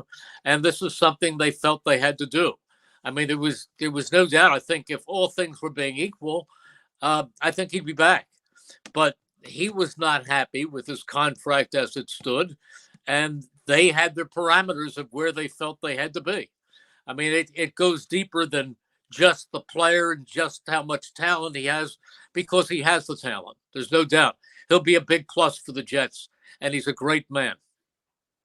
Merrill, I'm going to throw something at you here that, you know, I got my friends down in South Florida, and also too, you know, Jeff Stoutland was a Miami Hurricane, and also Clint Hurt was also a Miami Hurricane. These guys are my friends. And I'm gonna put something out there to you about Vic Fangio and the organization pivoting. One of the things that we heard was that for Vic to get that job as defensive coordinator in Philadelphia, he had to have a lot more say. I'm not saying he's picking players. I'm saying in the prototype of player that he was looking for to play as 34. This is going to be a different defense than what you saw. Now, the fundamentals are going to be the same. They're going to have control and contain, but that was more out of a forefront last year. This year, it's going to be more out of a 34. So it means that there's going to be more emphasis on linebackers and secondary play. Okay. That being said, he knew the limitations that Hassan had when it came to playing the run and also covering linebackers. That's why they went out and signed Bryce Huff on the first day of free agency, because it's a duplicate player. You know, what people were saying is that Hassan complained last year about being dropped in coverage, whereas Bryce Huff was more open. And between Robert Saleh and Vic working in San Francisco together, there was a conversation that, you know, this kid's going to do whatever you need, Bryce Huff. And so to me, it just shows that Vic has been given more autonomy. And that's kind of a pivot in a way on being in control of the type and prototype player that he wants to bring into that defense. Is that a good thing or bad thing in your opinion? Well, and when you're talking about somebody with the experience, with the wealth of knowledge of a Vic Fangio, I think he's got to have his say. If you want to get the most out of that coach, you have to let him have the kind of players that he can work with and the scheme that's worked for him in the past. And see, that's why when it now makes sense, because that deal, I mean, the trade, Merrill, you don't get any equity out of the trade until 3 drafts from now. That's not a Howie Roseman. That's not a Howie Roseman deal. That's a deal that I thought showed good faith to Vic going, this is what you want. This is what we're going to do. And again, you're putting faith in that linebacker. You're putting faith in that DC to really rectify some of the issues that they had a year ago. I'm not saying it's a bad thing. I'm saying that shows me a lot that he's been giving quite a bit of say on what's going on with that defense this year. No, I think he is, but I also think Kellen Moore is going to have a big say on the offense. I do too. I do too. Merrill, what is the one thing you think that the Eagles learned from last year's bad ending to the season? What do you think is the one thing that they learned that they'll try to correct this offseason? And there were so many things. A lot of people said there was chaos, this, what have you. What do you think they take away from what happened last year? Well, that's tough to say. I think they have to realize that there were problems that were arising even when they had 10 wins, even when they were 10-1. And you know what? I was as much a fault as anybody when I looked at it, because I said, and I did commentaries, I used words like resilient. This is a resilient team, or this is a team that knows how to win, because they would play below par but find ways at the end. I mean, that Kansas City game in the rain where they trailed the Chiefs 10-0 at halftime and came back and beat Patrick Mahomes. And the next week, the game against the Bills, where Jalen Hurts took them down in overtime, they also overcame a 10-0 deficit. And everybody thought, well, that's enough. This team knows how to win. Well, if you have deficiencies, at some point they will arise and they will dig deep and crack the foundations. You think Nick will be a better coach this year because of all those issues that he experienced? Because, as you know, Merrill, the only way you're going to succeed in life is by failure. You're not going to succeed by being a guy who's going to be a guy that's sitting there as a front runner, because when adversity hits, you want guys that are going to be problem solvers. And to me, the one thing I took away is that entire coach, not the entire coaching staff, but some of the inexperienced coaches that they had, they didn't have problem-solving answers. When things, like you said, all of a sudden started just like avalanching down a hill, they just couldn't stop it. Maybe they get out in front of things a little bit faster than what they did a year ago. Like you said, 10-1, they should have saw some of the cracks in the dam. Well, I think Nick would be the first one to tell you that every good coach learns from adversity. I think he will look back at last season and say, here's what he should have done. I think now if you were to look deep into his soul, he knows that he never should have taken out Sean Desai when he took him and replaced him with Matt Patricia. Absolutely. Do you think it's a mistake? You know, we had Coach Vermeil on a couple days ago, and we were talking to Coach Vermeil, and he thinks that what makes Jalen Hurts electric is the ability for him to be able to run. Now, with them bringing Barkley in, it seems to me that that's going to be even more so. You're bringing that running back in, not to have the quarterback. Are we still going to see the RPO, you think, Merrill, in the offensive game plan? Or are we going to look at a quarterback that's going to resemble Dak Prescott and what Dak did when he was in Dallas? Tough to tell. I want to see how Kellen Moore works. My feeling is Kellen Moore will do what in this case, what Jalen Hurts does best. I mean, you can look at Dak Prescott, you can look at Jalen Hurts. I think Hurts honestly has more talent. He has more speed. I think he's got a stronger arm. I think that Moore will find what he can do best with Jalen Hurts and take it from there. But you have to wait and see. Let me go off script here a little bit for you. What'd you make of Carson Wentz signing with Kansas City Chiefs and Andy Reid? Andy gives people second chances, and in this case, a fifth chance. Do you think he could save him? If anybody can, Andy can. Look at that. That's a lawyer's answer, Merrill. Okay. That's a lawyer's answer. I think he can save him, but at the other end of the spectrum, he's got to be saying every night, I just hope Patrick stays healthy. If Andy Reid sees if he sees Carson Wentz taking snaps, that's a rough ride the rest of the way home. You know what? It's funny, but the fact of the matter is Carson Wentz does have talent. He sure does. He's got an arm. He's got movement. Now, the biggest problem with Carson Wentz was when he went down in that second year against the Rams, he not only had an ACL, he had a torn ACL, a torn MCL, and structural damage to the knee. And next year, he tore something in his vertebrae. And the next year, he had a really bad concussion. He never really came back from all of those injuries. And he'd have to figure out ways to play less physically. Not that quarterbacks aren't going to get hit, because they are, but he can't just take off and play with no regard for his body. And if anybody can coach him, I thought Frank Reich would do a good job. And Frank Reich did not have the success with Carson Wentz. Now, there were other areas of that team, other things that happened that season that contributed to him falling out of favor there in Indianapolis. But I think Andy will do a great job, and Andy will give him every chance to rediscover himself and rediscover a career. I'm going to give you a number here. Do you know since 2009, there were 43 quarterbacks that were drafted in the first round? Wentz was one part of that. Only 2 quarterbacks have won Super Bowls. It's Matthew Stafford and Patrick Mahomes. Only 2. It just shows you. I mean, when everyone looks at Wentz's time in Philadelphia, you don't win that Super Bowl without him.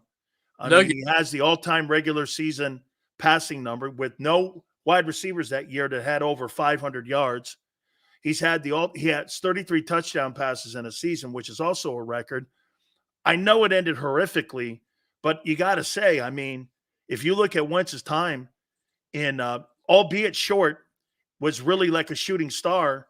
But I'll tell you what, you don't win that Super Bowl without him on that team. No, you're right. Look how long it took Matthew Stafford to reach that magic moment. And Matthew Stafford was a great quarterback. He's top pick. Great player.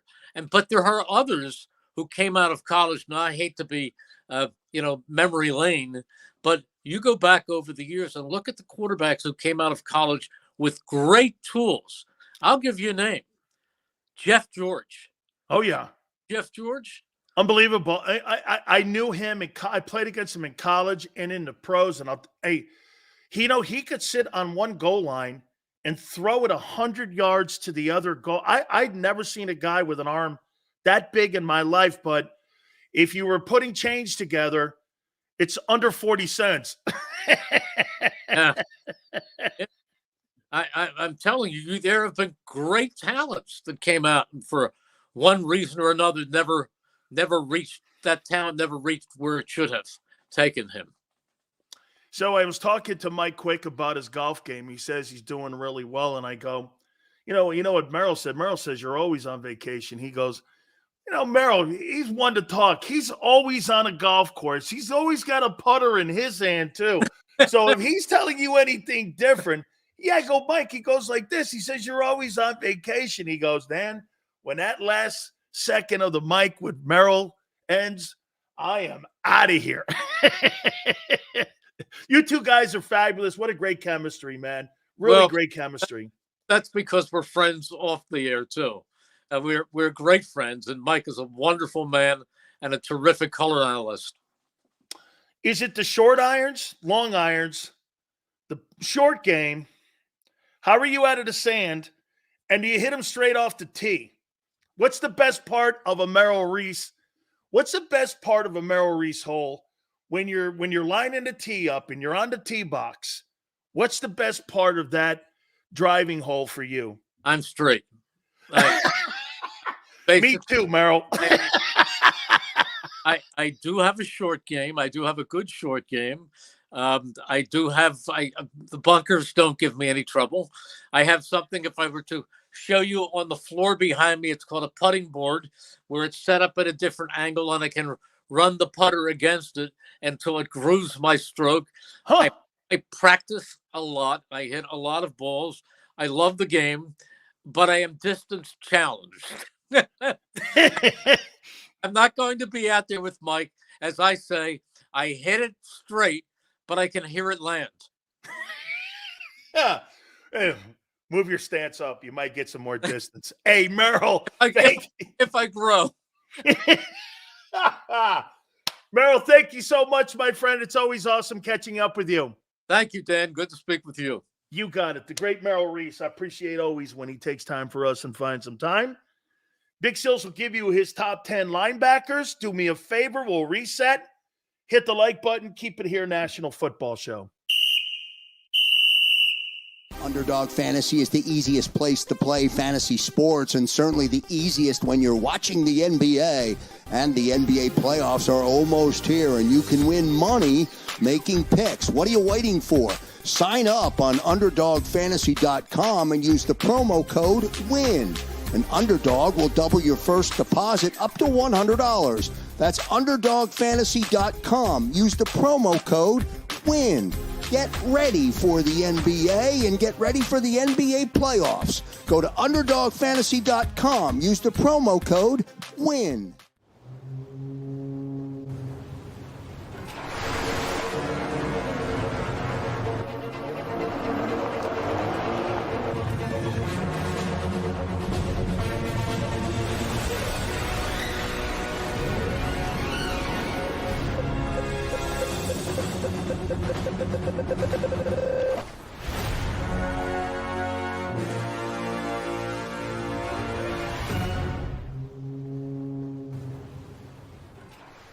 Philadelphia fans, were cut from a different cloth.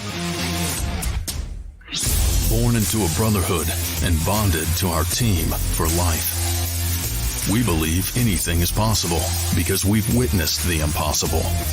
While we may be from different neighborhoods, come Sunday, we are one, and we will be heard. Pondley Hockey, official partner of the Philadelphia Eagles. Hi everybody, my name's Jason Lombardi. I'm an inspector at JAKIB. At JAKIB we offer three major services, the first one being basement waterproofing, the second service we offer is foundation and structural repairs, and then the third service that we offer is mold remediation. If you feel you are having a waterproofing issue, give JAKIB a call or check us out online.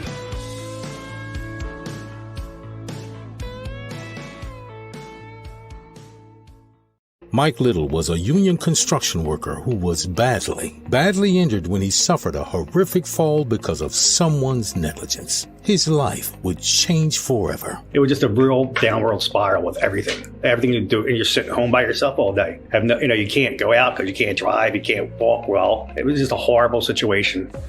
Call Brian Fritz at the Fritz and Beyond Cooley Law Firm at 215-548-2222. EAGLES, Eagles.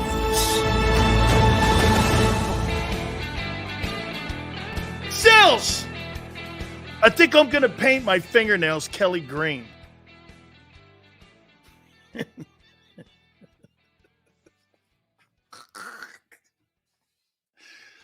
Look, I'm not goofing on the kid. Well, kind of maybe I am. I don't know. Maybe I am. Or maybe that guy, Sir Patrick Holmes, should paint his fingernails cowboy blue. This guy's going to town, man. Holy cow. I mentioned the guy once, man. This guy, the greatest achievement he's ever had in his life.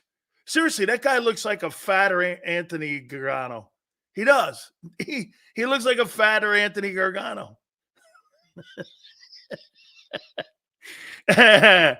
Oh, man.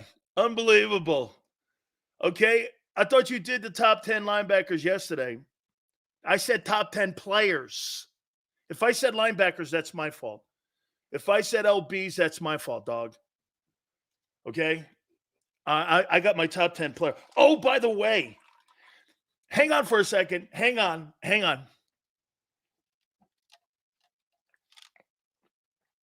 Oh, yeah. Woo! Hang on. Yes, sir. How you doing? Hang on. Yeah. I did. Thanks, fitness. No, I'm top 10 players.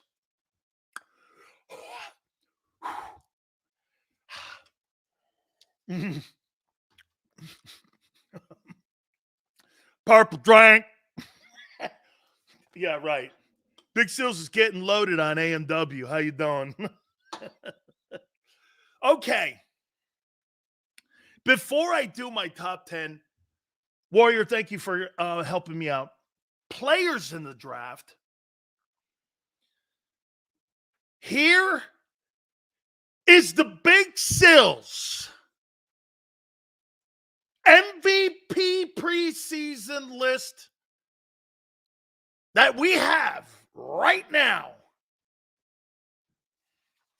on my favorites to win the NFL's most valuable player.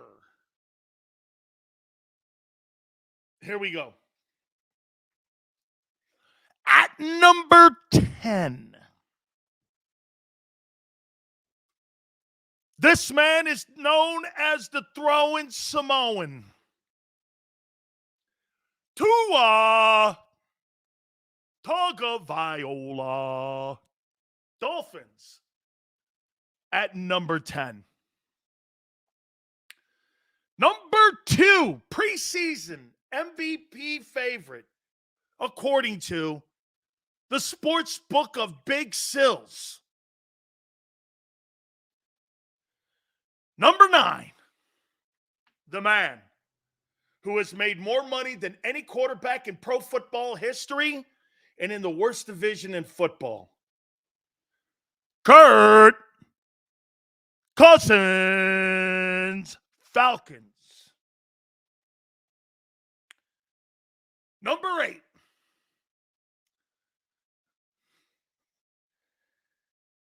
this man,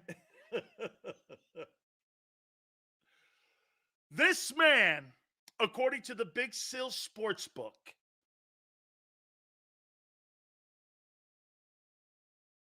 has really turned it around with one of the best teams in the NFC. Jordan Love.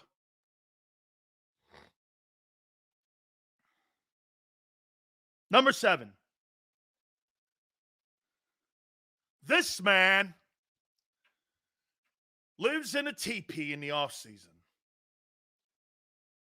He grows mushrooms under a log. He fertilizes it himself.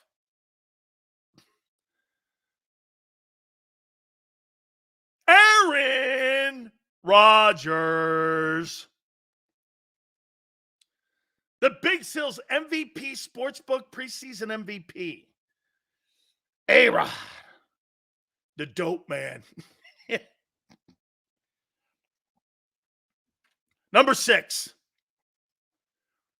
One of the greatest rookie seasons in pro football history. And they just added Stephon Diggs, CJ Stroud.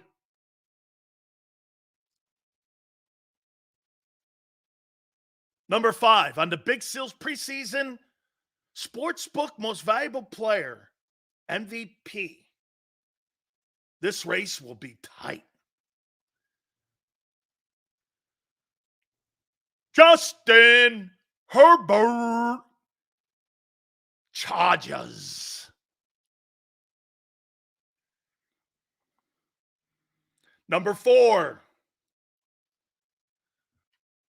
the man, the myth, the legend, Brock Purdy, 49ers. Number 3. The man who's arguably the greatest athlete we've seen play the quarterback position.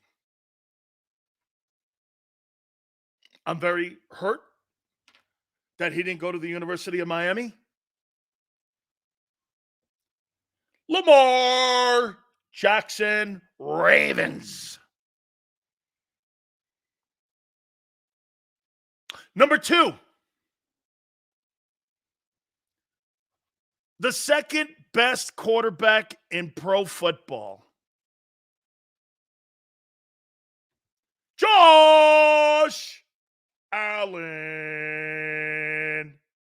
Bills. And number 1 on the Big Sills MVP preseason sportsbook favorites to win the most valuable player award will be Patrick Mahomes. 2 of 10. Cousins 9. Jordan Love 8.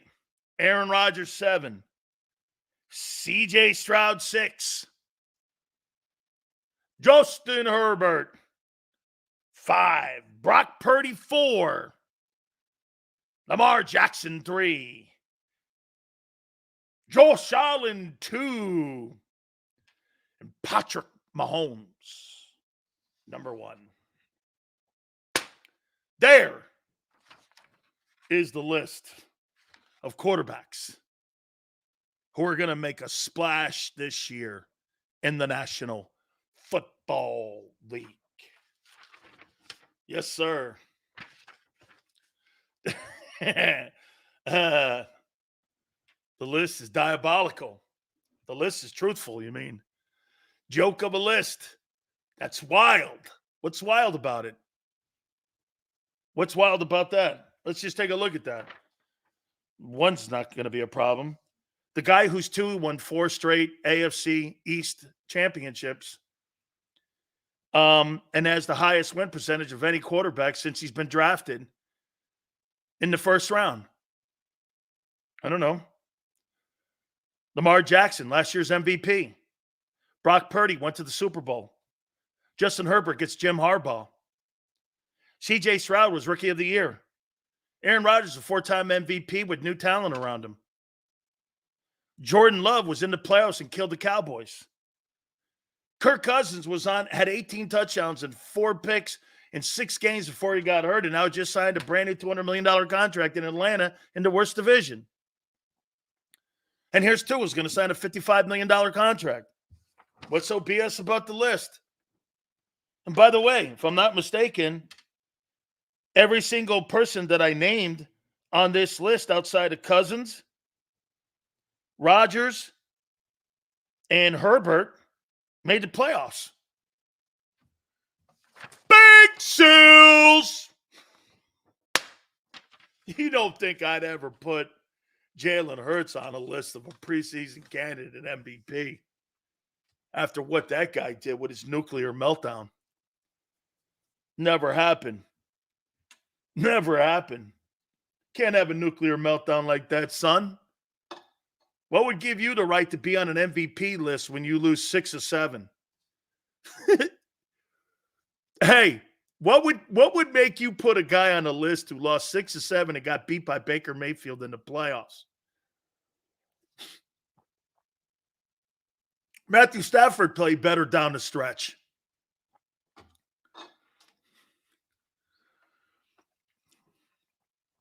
Hurts only had a meltdown? Oh, okay. Yeah, make another excuse up for that dude. Never. Let's see. I told you guys 2 years ago that guy played his best football in 22. He'll never have a better season. Ever.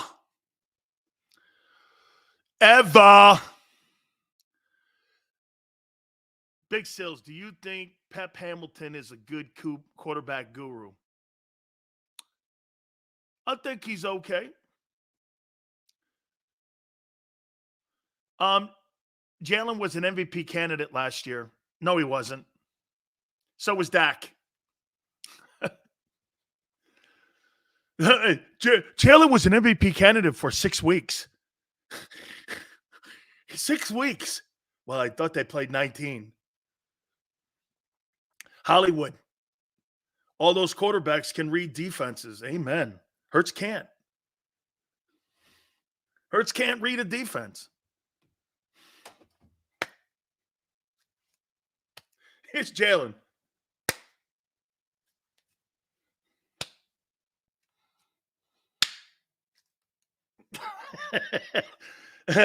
Blitz. Here's the good ones. Here's Jalen.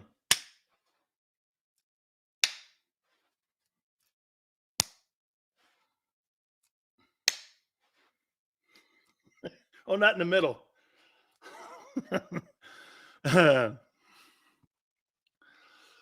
Yes, sir. Right. Hey, never happened. He's a Miami guy. Well, what's your excuse for giving your quarterback excuses? I thought in a city like Philly, you didn't give people excuses for shit in the bed. Man, you guys are soft as shit. Hey, if Bryce Harper strikes out 5 times in 2 games for the Phillies, that shit's on him. If Joel Embiid gets bounced in the opening round of an NBA playoff series, that shit's on him. Hey, you want the star? You got to live to learn with an asteroid, too. When it hits you, man, you got to learn to live with that, too. B. Costello. This troll thing is funny when you bring the truth up. That guy was, how many people thought that guy was truly a top 10 quarterback last year? MG2. Let me ask you something. Would you really put him in the top 10 last year? Would you truly put him in the top 10, throwing for under $4,000 and 15 picks? Really? Who in their right mind would put him in the top 50? Would anybody with a brain? Get this, sports radio, your man shit the bed too. He lost to Patrick Mahomes. You lost to Mayfield and the shitty Bucks. Dude, it's one thing to lose to Tiger or Jordan or Mahomes or Brady. It's another. Did Lamar throw for 4K? I never told you I'd want Lamar Jackson as my starting quarterback on my team either. He's not winning one either. He's fun to watch. That guy in Baltimore is not beating that guy in Kansas City. And that guy in Baltimore is not better than the guy in Buffalo. Because the guy in Buffalo can both run and throw for 4,500 yards. Your guy can't. And like I said, when I opened the show, you have the most talented offense around one player than anybody in the league. And he can't win. He still can't win with it. He's had 2 years of the best talent. Hey, Xander, right? Would we not agree that the Eagles have had for the last 2 years the best offensive talent for any quarterback in the NFL in one huddle? What do you have to show for it? An NFC title. Kind of okay, but very Eagle-ish. Hey, we got a couple NFC champions. You got more NFC. If you got more NFC championships than Super Bowls, you got a problem. The Eagles have more NFC championships in their history than they do Super Bowl wins. That's a problem. You don't have that in Pittsburgh.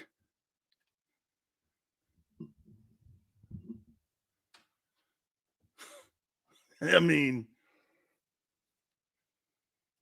look at LJ. Sills is obsessed with a 7-game stretch, and he's not. You know why? In that 7-game stretch, you had a playoff game, you were fighting for home field, and you were still fighting for the NFC East. That's why that 7-game stretch mattered. It was the most important part of your season, and you shit the bed in the most important part of your season. Did you or did you not? You had all those things wrapped up in 7 games, and you didn't accomplish one of them. You didn't win the East, you didn't win home field, and you lost your playoff game. And you lost 4 in a row at the end. And you want me to put Jalen Hurts in the top 10 for MVP. Why? Why? Why?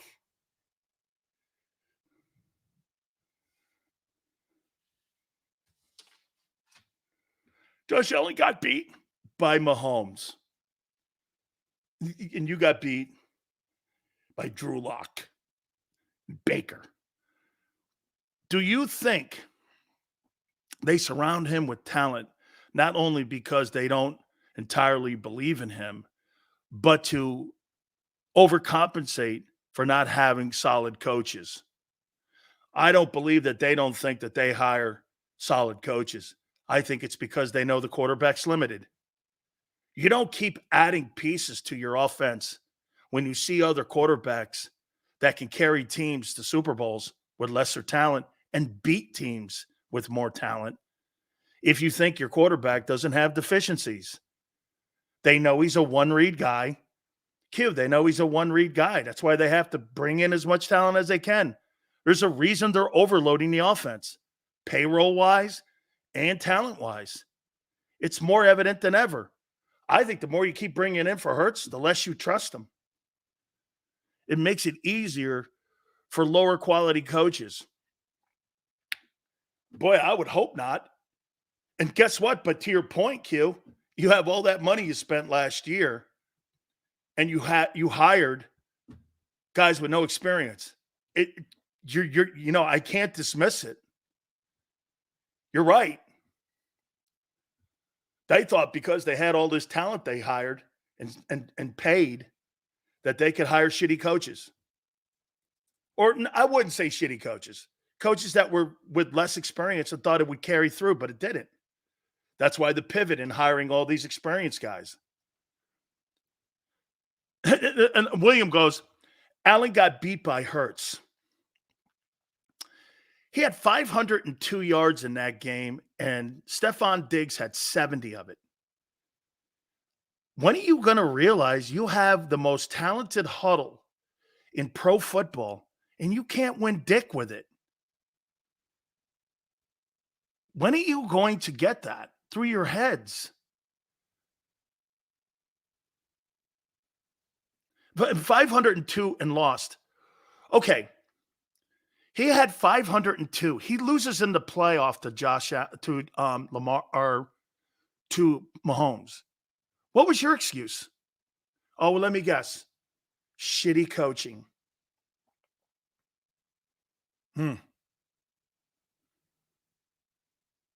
I think Sean McDermott's the worst coach on the planet for Josh Allen. And if they don't win, he'll be fired. And you'll put a high-profile offensive coach in that building. As a matter of fact, it wouldn't be beneath that ownership to hire Belichick in Buffalo. And Belichick to bring in a high-powered offensive coordinator. To bring in a coach up or leave Joe Brady there. And Bill work on the defense. And Bill will do what he did with Brady. Let the kid play. That wouldn't, and he knows the division. No, I agree. I think Sean McDermott should have been fired at the end of this season. I thought he stunk. It's not making excuses either. Jalen was bad. Hey, dude, there's a difference in losing when you look at the quarterbacks that are in the AFC compared to the shitty quarterbacks you have in your division, you're losing to people like Dak and Mayfield, Goff, and Purdy. Those are your quarterbacks. The reigning MVPs in the AFC. The MVP Super Bowl is in the AFC. The Rookie of the Year is in the AFC. What the frick are you talking about? You make it sound like you have a talented side of the conference. Death Row, Dan told y'all he will no longer evaluate $50 million quarterbacks. Can you put his super chat up for me? Thank you. Evaluate $50 million quarterbacks for a regular season play, only postseasons. That's all that matters. Okay? Hey, Allen's got to win too. It does. But it's one thing to get beat by Mahomes and another thing to get beat by quarterbacks that are so lesser. Total less.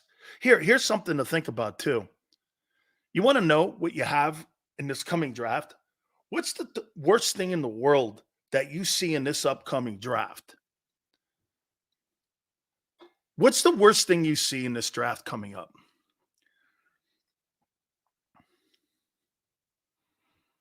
What's the worst thing you see? Can you I wonder, let's see how smart some of you are. What's the worst thing that's in this draft if you're a player and you're a quarterback?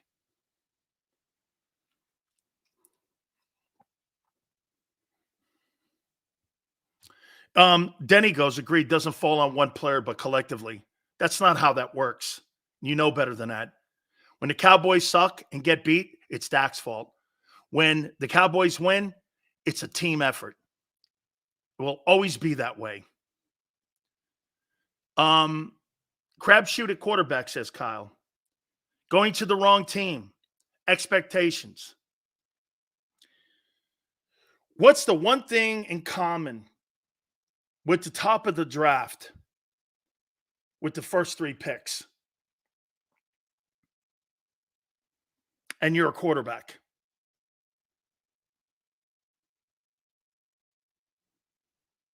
What's the one thing that's in common?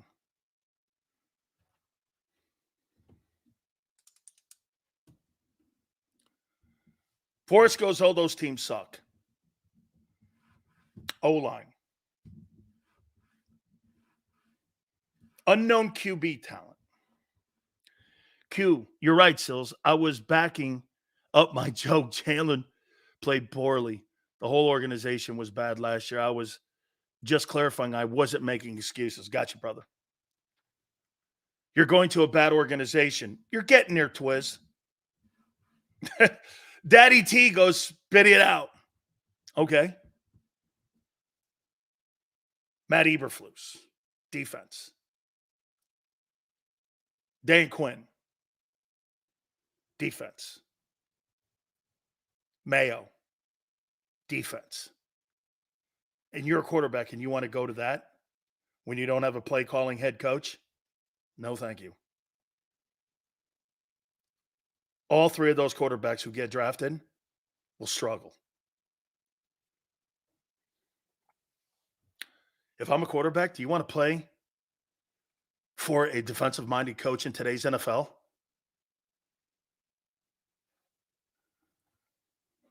I mean, Brady was left alone by Josh McDaniel and by Bill O'Brien and Charlie Weiss. He was left alone.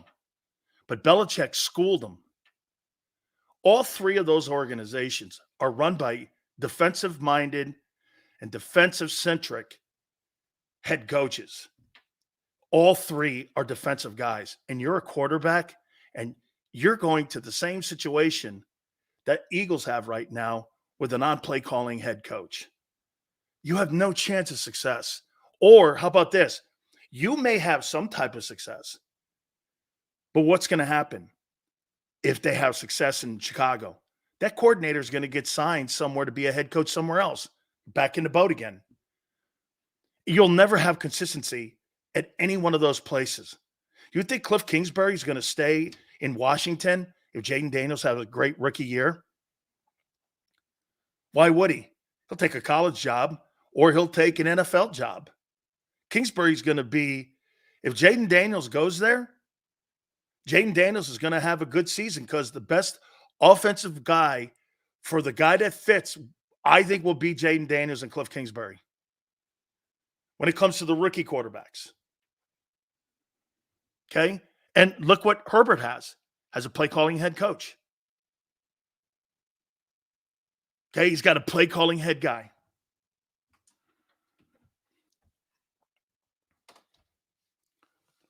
I don't want a defensive-minded head football coach if I'm a rookie quarterback and Matt Eberflus is my coach.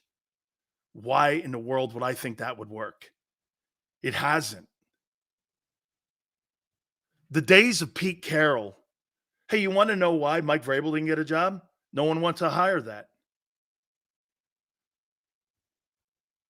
They'd rather hire young guys like the Callahan kid in Tennessee. Harbaugh's a play-calling head coach. He's going to be calling the plays for Herbert. Now, again, Herbert is a veteran, but I'm talking about the rookies. And any one of those, get this. But Latin Inferno, what 3 players fit the Eagles in this year's draft? I love the kid Chop Robinson. He's in New York meeting with the Jets, and the Jets have the 10th pick. Could they take him there? I think that'd be awful high. If I'm the Jets, I'd take Joe Alt. Latin Inferno, I think it's Chop. An offensive line. Okay? Senior goes, C.J. Stroud was a rookie with a defensive-minded coach and one of the hottest offensive coordinators in pro football.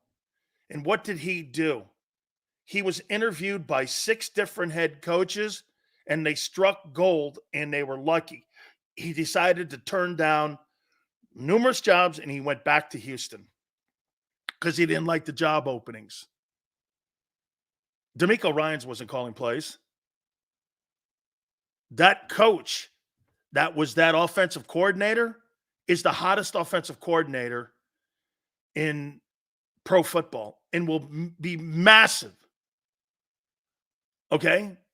I'm talking about you're lucky that guy didn't leave or you'd be looking for a new coordinator. And how do you know you're going to get a new coordinator? Look what it did to Hurts. Why wouldn't it affect C.J. Stroud? It affected Hurts. He went back.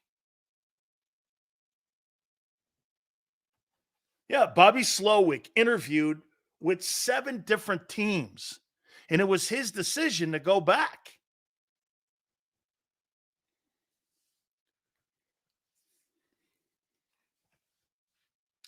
Jalen Hurts has had, like I said to you, in Jalen Hurts' 3 years starting, he's got 4 coordinators because of your shitty setup. 4. He's going on his 4th coordinator. Nick, Steichen, Johnson, and Kellen Moore. That's 4 in 6 years. That's 4 in 3 years starting. And if Moore does well, it will be 4 in 5 years. And you'll we'll have another setback. This is going to be a roller coaster until you fire Sirianni. Until Nick Sirianni's fired, you're going to go on these roller coaster rides unless you fire Nick. Hey, if you win a Super Bowl, you have to fire Nick because Moore is going to get a job. If Moore goes to the NFC title game, he's going to get a job.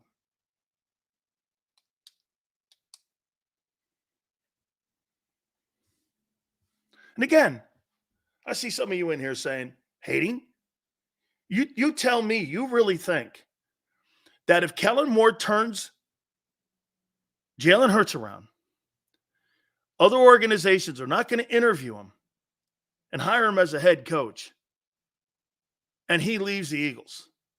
That's not hating, my friends. That's the way the world works in the league. Does it not? I must have missed something.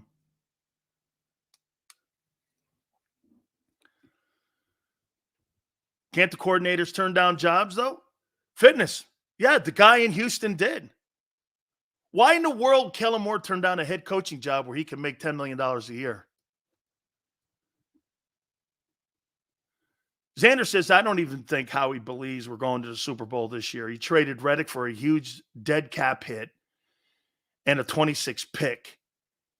He's now all in for 24.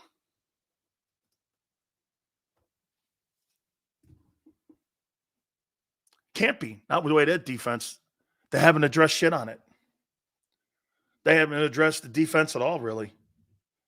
Made a lateral move, and Gardner Johnson has been brought back at a cheaper rate than what Xavier McKinney was. Where else have you improved? Worst linebacking core in pro football? Where? Hey, okay, Yale disagrees. Where are you upgraded, Yale?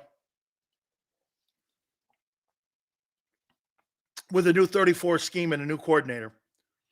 This will be the first time Yale and I disagree. He thinks that they've upgraded. Where? You actually think Bryce Huff is better than Hassan Reddick?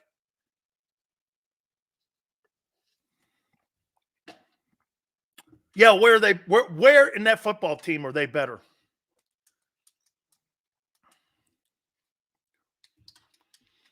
I'm curious. I want to hear this. Let's see the final roster in August.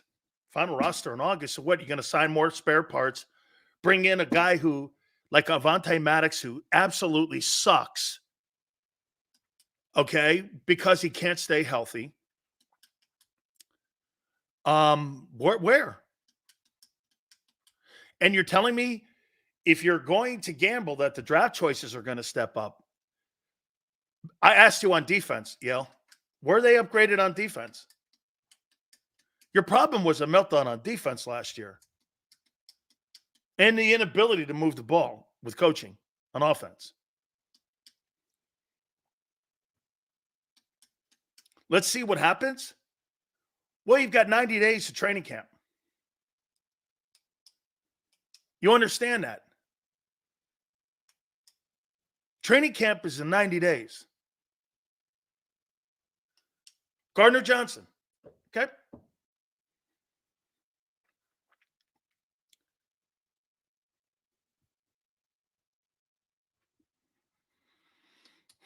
$90 days is training camp.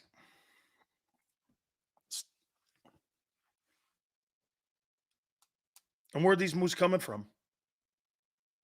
The draft, which he sucks at. And remember what Keith said. You build your team, your championship team today, and you validate it in September. If you think you're going to build a football team in June and July, you're late. Sign Keith Byers.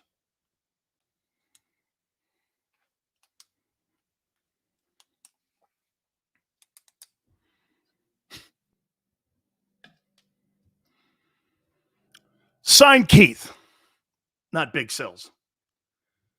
Peter says you're better than the Cowboys. I would subscribe to that. Bob, I like the kid Simmons. Sirianni's going to have another year of experience. Sirianni blows. Didn't Howie get CJ right before the season started? It was a trade. So he's going to make trades the week of the start of the season. Okay. Where on defense? Dan Quinn has Kingsbury, though, Sills. I think Cliff Kingsbury knows what he's doing with quarterbacks. Marshall, you're wrong.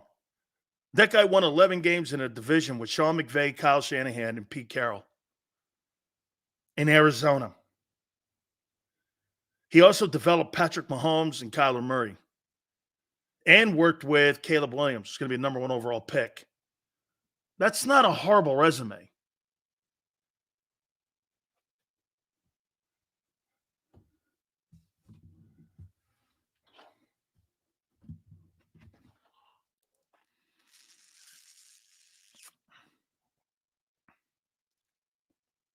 LJ Sill said Mailata is the best draft pick the Eagles have ever had 39 minutes ago.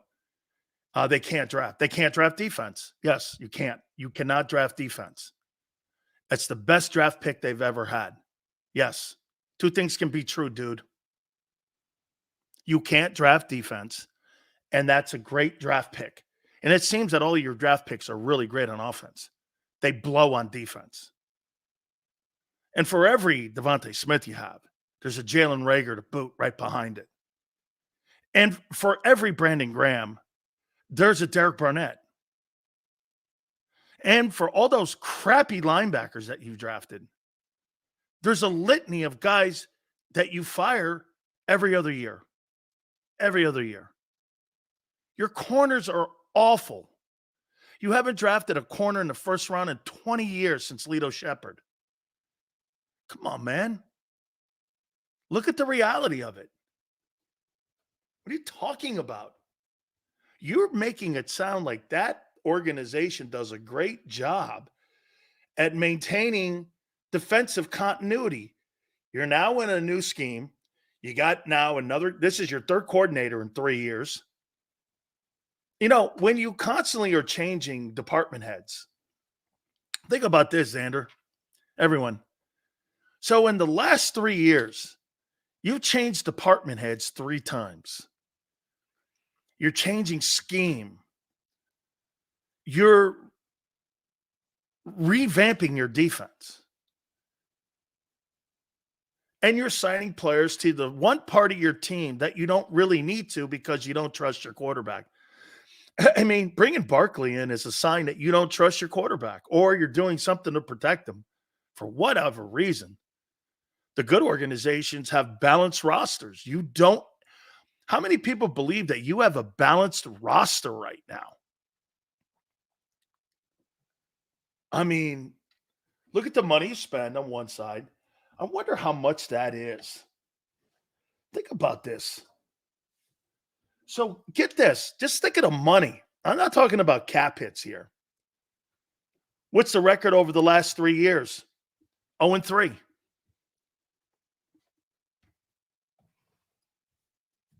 Oh, and 3. That's what the record is. 0-3. And actually, the record the last 3 years is 0-1, 2-1, and 0-1. 2-3. 2-3 and 0-3.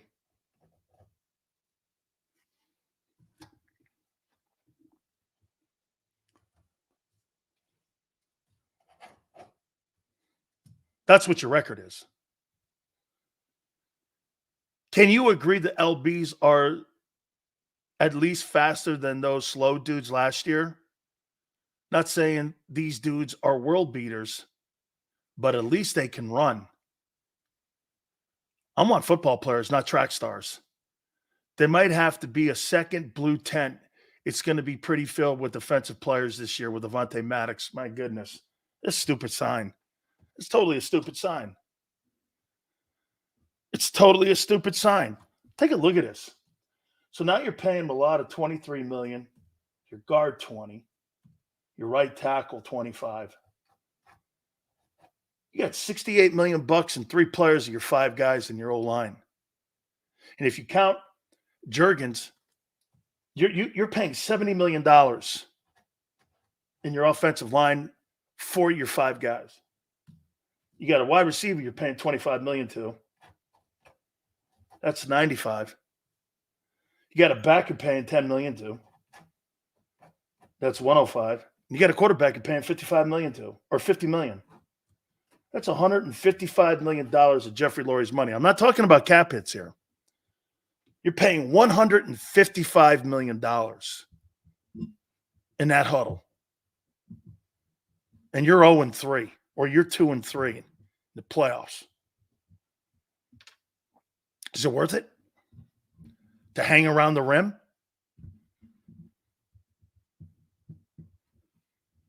$155 million.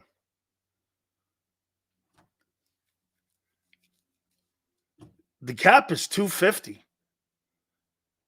I'm not even talking about backups on offense and your defense yet.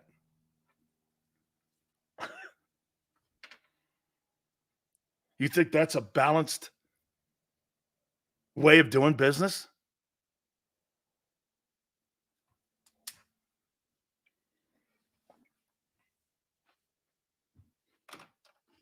When are you going to spend some money on defense? How about this? If Jalen Carter turns out to be an all-pro and he turns into a $25 million defensive tackle, do you think they'll re-sign him?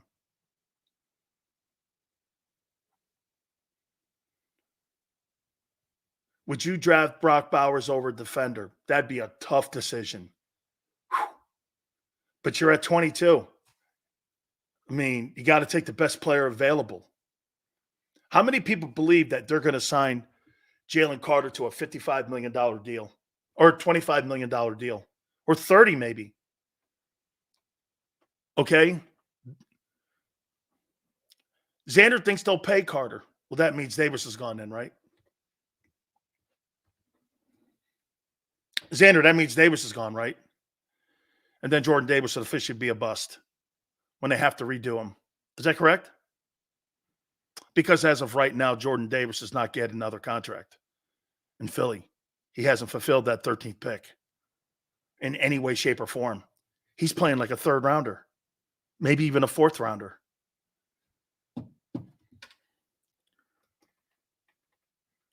If he pans out, they will pay him too. But as now, the guy stinks. Now, well, we're now working on our third year with him. Eventually got to start seeing some shit here, don't we? Right? We eventually got to start seeing something. Jordan Davis gone. I'll take Carter over Davis. Let's see here. Right now, I take Milton Williams over Davis. Joshua, he should have been starting last year over Jordan Davis, but Howie makes the call on personnel. And he should have been starting, but because they drafted him 13th, Howie would rather play the lesser player. And the Eagles played the lesser player because Milton Williams was more productive. But because the organization controls the roster and who plays on Sundays, you played the lesser guy. You played the lesser guy. Now, that's right, David. David, do I think that changes now with Vic? Yes. I do think that changes with Vic. Seals, how can this team create sustained success when we have a coach that still needs to get experience on the job? It's a training wheels job right now. Nick is the head coach, right? He's not an intern or quality control guy. That guy is a position coach parading around as an NFL coach. He's not qualified to be an NFL head coach. He's just not qualified. Anybody could do the job he's doing right now. Anybody. Just sitting there and screaming at fans and screaming at players and have to have Big Dom sit them down. Anybody could do that. Lie at the podium. Anybody could do that. Hardgrave over Williams? Well, no, because Howie wasn't going to pay $21 million. He wasn't. Can't build a team with mercenaries. Yeah, Hollywood, it's a great take. You know why you can't? Watch this. Do you know what Kansas City has that's different than Philly? What do you think is different between the rosters of Kansas City and Philadelphia? What's the difference outside the quarterback? The glaring difference. Outside the quarterback? What's the difference with the what's the difference with the rosters? Dez is onto something. More balance, cohesion. Nice, Sam. Right. These are all guys drafted in the organization. They feel they're part of the Chiefs' history. They feel they're part of something. They feel that they all came in and they were drafted and an organization believed in them. And you're building a culture and you're building foundation off of your NFL draft. When you're drafted, you feel part of that organization. When you're a mercenary, you're chasing bags of money. You're not giving a shit about the guy next to you. You're caring about your own job preservation. Do you actually think Hassan Reddick gave a shit about being an Eagle? I think he enjoyed it. I think he liked it because there was winning. But at the end of the day, this was about chasing a bag of money. He's out not because he didn't like the Eagles. He's out because of money. So man, he was chasing bags of money. Or he would have told the Eagles, I'll take whatever you want to give me. That wasn't the case. He's out because of cash. Okay? As much as he tells you he loves that, hey, thank you, Eagle fans. It was great playing for you. At the end of the day, he's not a Philadelphia Eagle. Why? And for a draft pick you're not going to see in 3 drafts, he said this, fuck you. How can you tell someone you love them and tell you fuck you in the same conversation?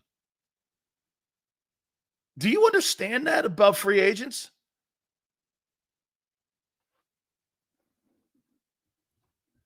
He told you in the same sentence. I'm not repeating that. I'm not repeating that, Xander.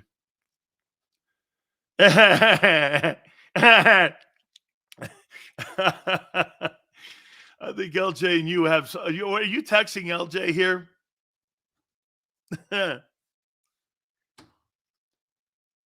It's a mercenary. Funny. LJ, you should have seen what. Hey, almost right to the T. Absolutely. Funny. Funny stuff, man. L'Jarius Sneed, they moved him for a rookie. They're going to draft a guy. They have a couple guys that they're happy with, and they'll be cheaper. And you have Steve Spagnuolo. See, you actually have a coordinator and a defensive coordinator that has won 4 Super Bowls. You want to hear something crazy? The defensive coordinator in Kansas City's won more Super Bowls than the head coach. And he has on his resume, he beat the GOAT. Between the 2 coaches in Kansas City, there's 7 Super Bowls. You have nothing like that.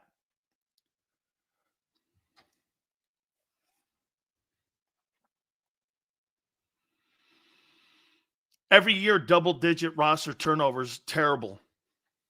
How come they don't turn the roster over in Kansas City? Quarterback.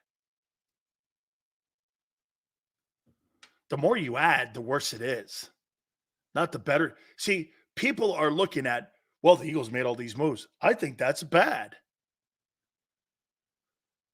So let me ask you this. You think Berkshire Hathaway and their head management with Warren Buffett, you think they turn their board of directors over every year? Or they turn their managers over every year? There's people that have been working at that place for 42 years. There's a reason why that guy's one of the richest men on the planet. You think Elon Musk turns over? He downsized Twitter. 70% of the people that were working at Twitter, he fired them.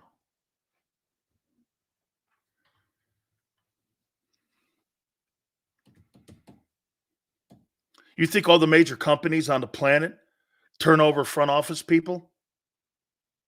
Mm-mm. Like I told you before, look at Pittsburgh.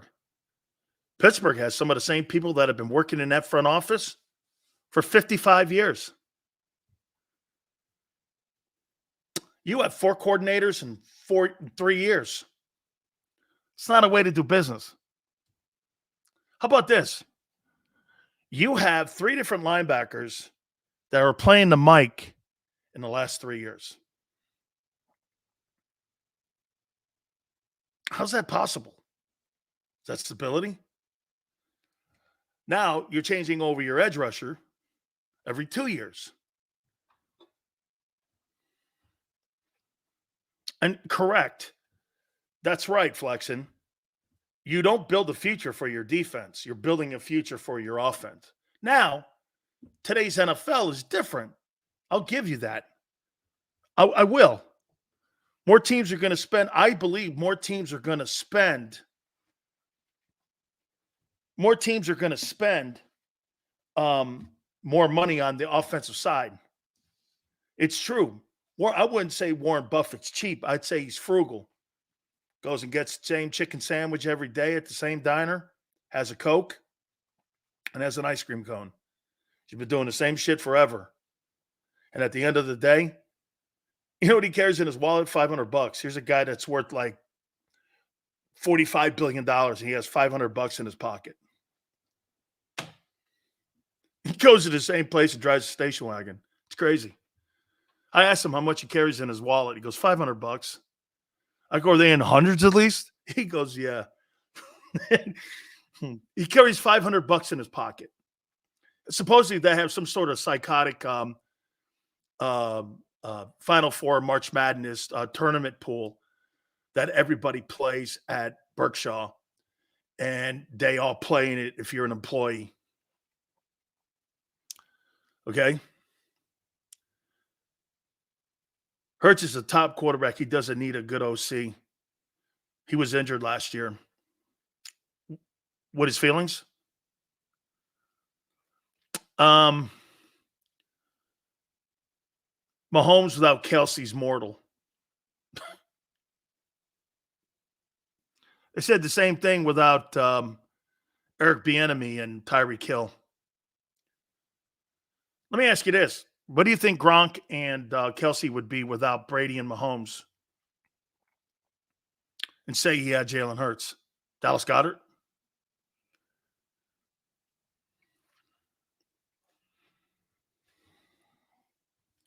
What do you think Dallas Goedert would be? That guy Kincaid had a better season last year. Let me double check because I thought he was hurt. Could somebody look that up for me? How many yards did Kincaid have last year? See if he outplayed your guy Goddard. I'd be interested because I thought Kincaid got hurt. Okay, I thought he got hurt, so I don't know. That was the young kid they got in the draft. We've seen Mahomes. Okay, hey, you keep believing that. You keep believing that. Forrest Hill goes, he had 673 yards. Okay. How many yards did Goddard have last year? Just checking. 700? Surely Goddard outplayed him. He makes $15 million. Surely he makes $15 million. Goddard had 593 receiving yards and 3 touchdowns at $15 million a year. And Kincaid had a better season.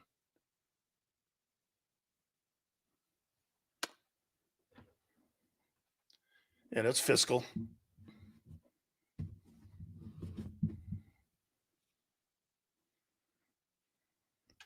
Was that Kincaid's first year? Goddard missed 5 to 6 games last year with I thought it was 4. Oh. Dude. Stop making. How many years are you going to make excuses up for that guy? He misses games every year. When does it get to a point when you go, all right, enough? So that guy was a rookie, and he outplayed Goddard, and he was more healthy and more available. Well, I take him.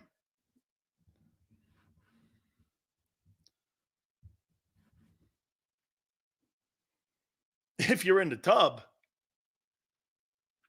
why am I paying you $15 million?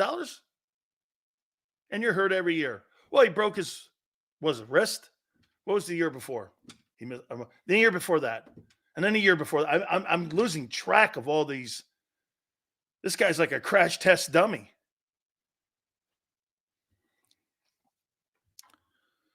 James is like, Kincaid had also almost 10 yards a catch.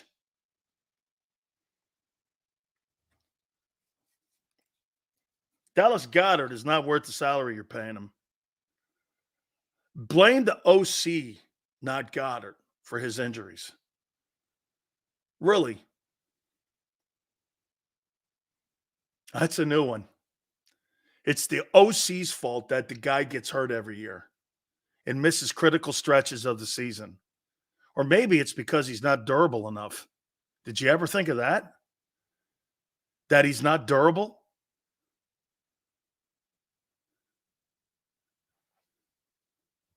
That's a great take, Flexen. Health is wealth. Absolutely true. Absolutely. Absolutely true. That's a great take. So that dude says that Brian Johnson got Dallas Goedert hurt. Joe Burrow is not durable. Agreed.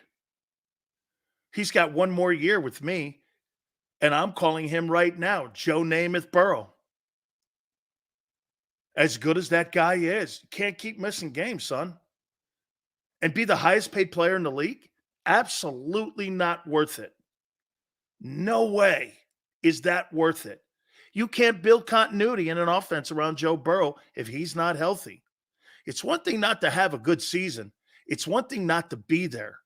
And if I'm not doing that, I'm just not doing. As good as that guy is, I'm just not doing that. I'm just not.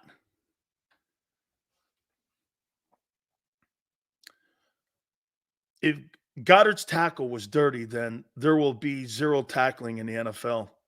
You can't pull a guy down by an arm. I don't know how you're supposed to get people on the ground. Dallas Goedert is paper mache. He's always hurt. There's always an injury with that guy in critical times of the season. When are you going to stop making excuses for these players? Player accountability. Try it sometime. Coach is this. Jalen's hurt. This is this. Suck-ass excuses.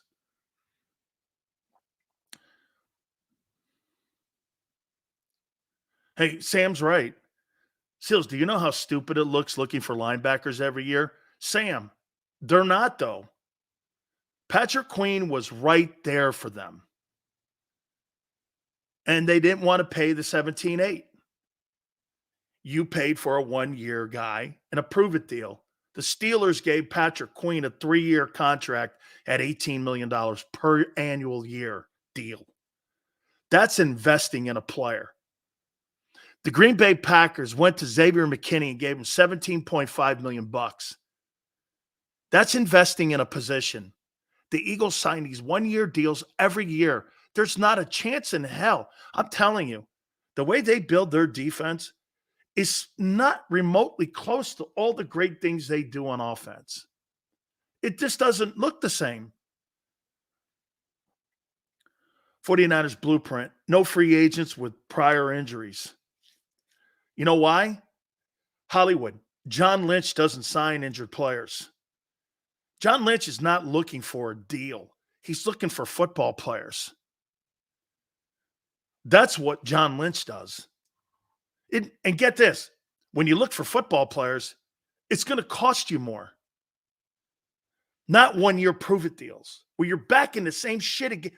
Boy, why wouldn't Howie want to make his life easier? You know what I'm saying, Xander? Why would that guy want to make his life easier? By signing stability. They do not believe in stability. I think it really is a testament to his deal-making process and how he cuts these contracts that keeps him afloat like this. But it's a total reason why you underachieve. You underachieve as an organization. And I know what Yale says and some of you other guys, you guys go with your regular season wins. Man, so how many times are you happy with? So what's the difference between you and the Cowboys? You've been to 3 Super Bowls and you got 1 win, and the Cowboys have it in the last 30 years, right? Okay. You got 1 in 3 tries. Is that success in 31 years?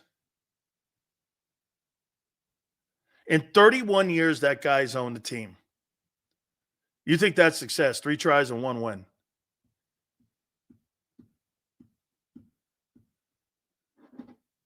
And then Jerry's 36 years old, and he's got 3 Super Bowl wins.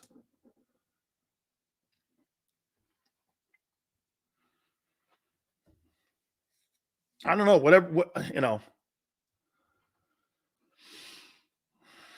Yeah, but you got a lot of regular season wins, right? What's the record the last 3 years? I couldn't tell you.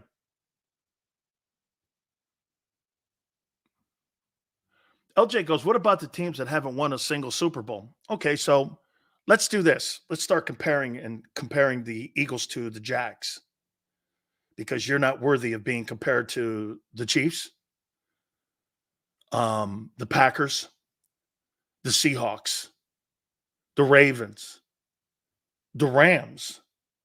You're not worthy over the last 25 years to be compared to those organizations. So what LJ would want you to have is to be compared to the Bills, the Bengals, the Jets, the Jags, the Titans. Let's see. Let's hang there. That's where LJ wants to compare. He wants you to be compared to the Jets. Don't ever compare the Eagles to the Chiefs, because that's not the standard we live in Philly. The standard we live in Philly is the Jets. Got it. Got it. I was always told, when you see the best player in the sport, like Mahomes, that's the guy you're chasing. LJ's chasing Zach Wilson. Most good teams are chasing Patrick Mahomes, but not good old LJ. He's chasing Zach Wilson and Drew Lock. There's your standard. Mediocrity. And that's what your record is in the postseason. 17-17 and 1 for 3. That's in the Laurie era. 1-4 total.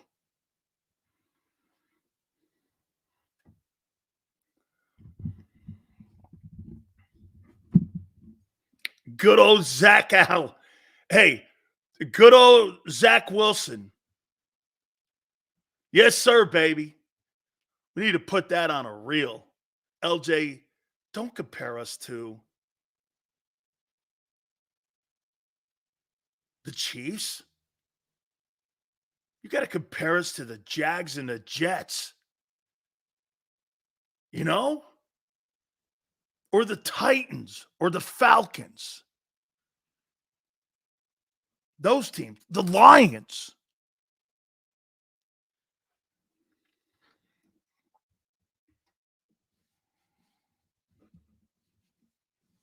You're damn right. You don't win the last game, what's the point? Are you in this, AJ Brown? Some of you sound like some of you guys sound like AJ Brown. As long as I get my numbers. long as I get my regular season wins, I don't give a shit if you win or not. I don't really care. That's how A.J. Brown is. And I told you, that's one of the reasons why Devonta Smith will always be a better player than that guy. You know why? He plays championship football. That guy doesn't. He will never win a Super Bowl, A.J. Brown. Devonta may, because he knows what he needs to do to win it. He's got championship pedigree around him. A.J. doesn't. He's like, what was it? He's in the line of Devontae Adams, Stephon Diggs, he's in that group. Let me get my numbers. And as long as I get my numbers, we're good. We are going to do finally my top 10 Big Sills draft prospects, not linebackers. 10 best players in the draft. We'll do this at the top of the hour. Hey, Sills, winning organizations never refer to themselves as the gold standard. They're always looking to improve, never satisfied. They let others refer to them as the gold standard. Correct. If you're preaching hate, if you're preaching praise on yourself, you're insecure. When others are talking about you the way they do and they revere you, that's when you see, you know why LeBron talks about himself? Because he has an inferiority complex because of Jordan. Jordan creates that. It's an inferior complex that he has because Michael Jordan is in his head. That's why he says, I'm the GOAT. Jordan never called himself the GOAT ever. Never came out of his ever. Kobe too, that's right. Flexing. I've never heard Kobe actually Kobe compare himself to anybody. I've only actually heard Michael Jordan say the closest thing to me is Kobe. That's quite a compliment. I've never heard Michael Jordan say that LeBron was close to him. I've only heard Kobe Bryant's name mentioned from Jordan when he said that the closest thing I've seen to me is Kobe Bryant. Dude, it's an ultimate compliment to hear that. The greatest, one of the greatest, I was talking to somebody about Caitlin Clark. Can you guys name me a more popular basketball player in college basketball than her, men or women, in the last 25 years?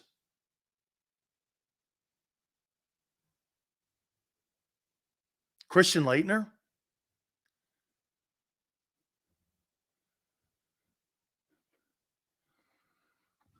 Mr.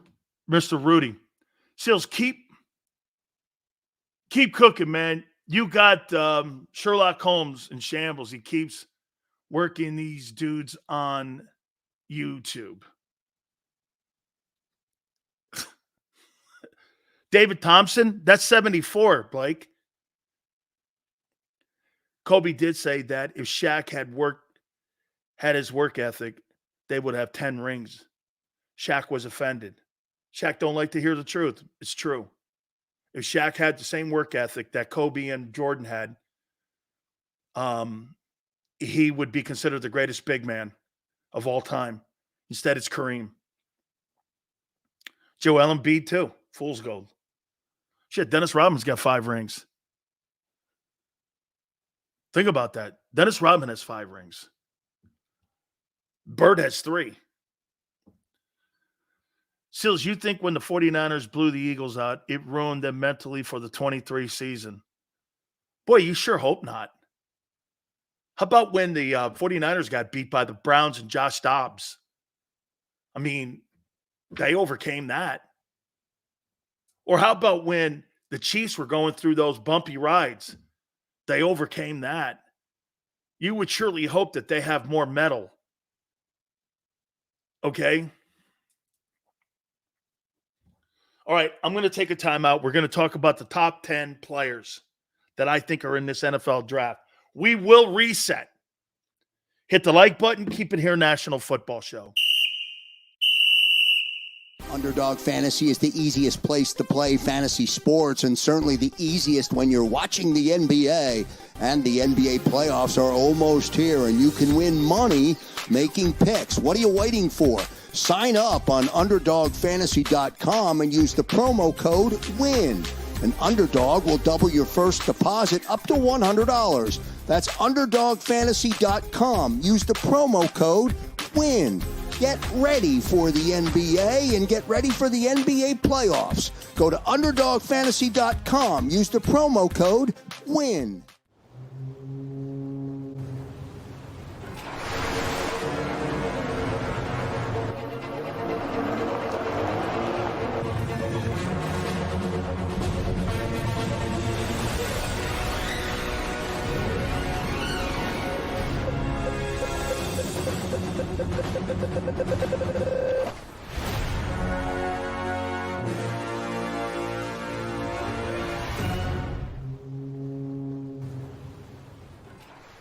Philadelphia fans were cut from a different cloth.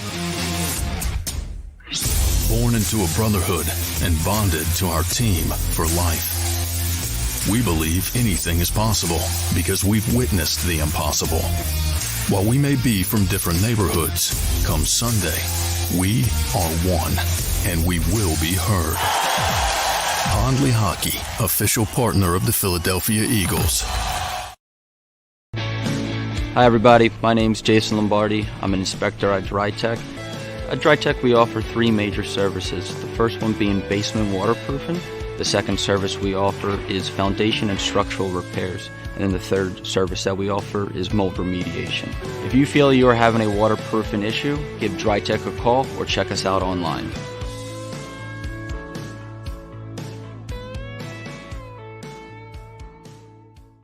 Mike Little was a union construction worker who was badly injured when he suffered a horrific fall because of someone's negligence. His life would change forever. It was just a real downward spiral with everything. Everything you do, and you're sitting home by yourself all day. You can't go out because you can't drive, you can't walk well. It was just a horrible situation. Call Brian Fritz at the Fritz & Beyond Cooley Law Firm at 215-548-2222. EAGLES, Eagles.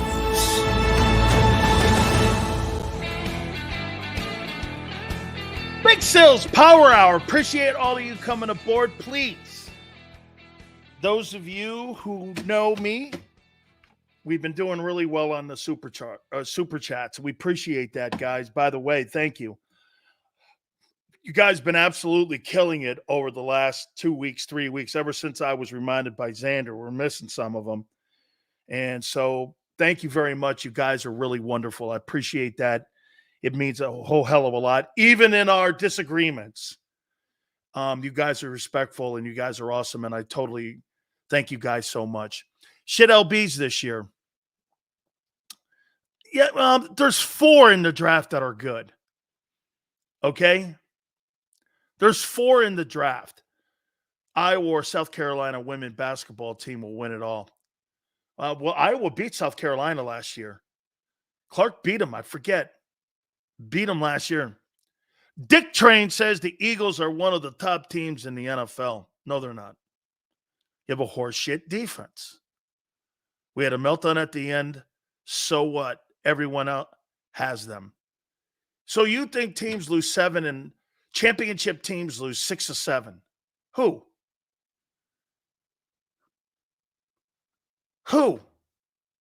Hey, Dick Train, name me a team that has lost 6 or 7 in the NFL and has gone on to win a Super Bowl.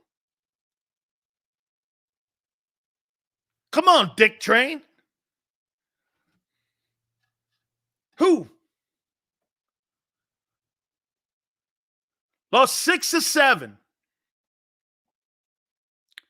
Come on, Dick Train.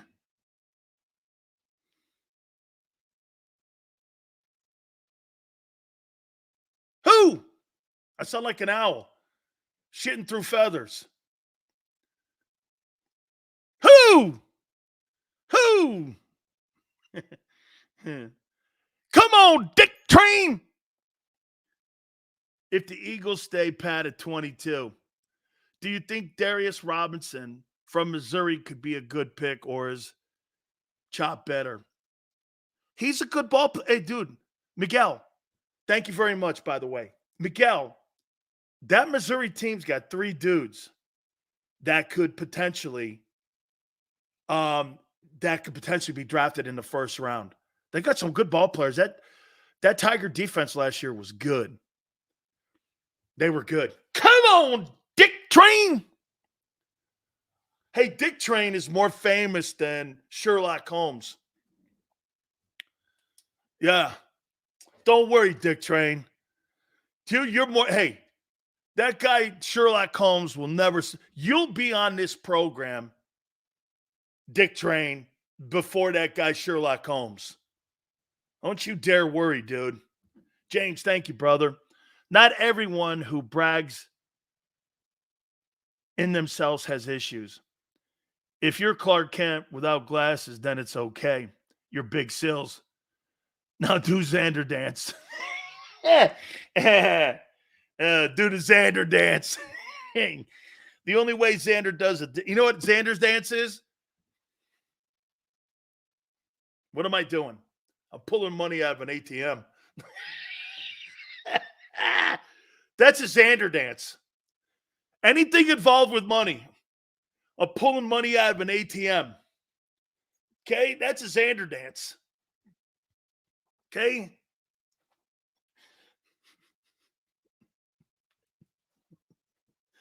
See, look. Here's the Xander dance. Pulling money out of the ATM. Putting the code in, ATM. Putting the code in, ATM. That's the Xander dance. Come on, Dick Train. Don't be all upset. What are you going to be like LJ and hide under your mattress? Come on, man. Come on, don't cry to Howie. Or don't go to Sherlock Holmes. Or Big Bill. Must be doing nights. Good for him. It's all good.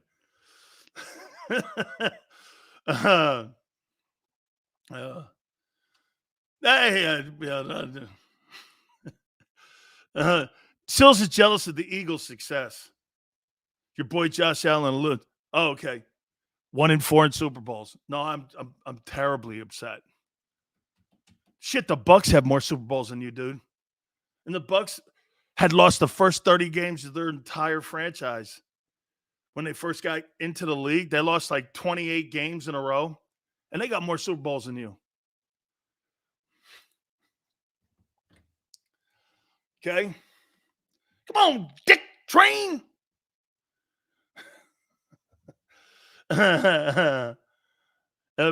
Barb goes, Big Bill made the wild card flag for the Phillies. Oh, Phillies. Hey, let me ask you something, Barb. You think Bryce Harper's great? Let me ask you this. How good do you think Bryce Harper is?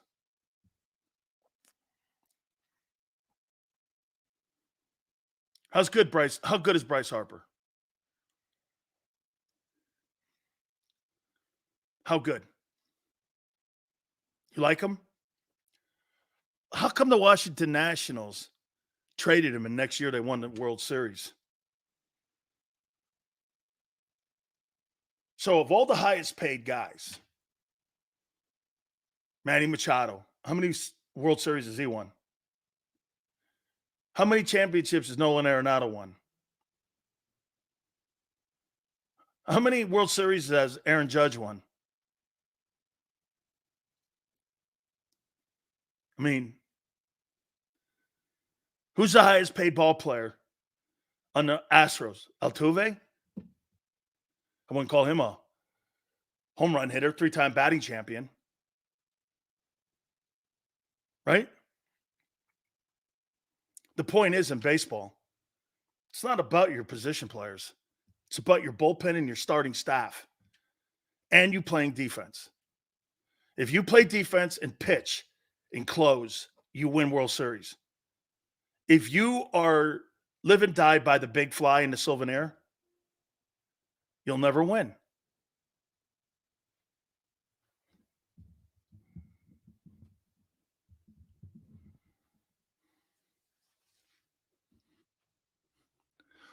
Most coveted popsicle jersey too, Sills. I'd like to get me some 93s. That's right. Yeah, I think the World Series is the hardest championship in all sports to win. Look at what the Royals did a couple years back when they won the World Series. They didn't have any frontline guys. They had James Shields, some starting pitching, great bullpen, timely hitting with Markakis, and they won. This thing the Dodgers, though, have put, the big blue machine, might be right there with the big red machine. Still, Cincinnati's is better, and it was homegrown. Well, not all homegrown, but it's pretty remarkable. It's pretty remarkable. If the Eagles win the Super Bowl with Jalen Hurts as a quarterback, you're doing a whole show in a Kelly Green Hurts jersey. I won't have to worry about that. That won't happen.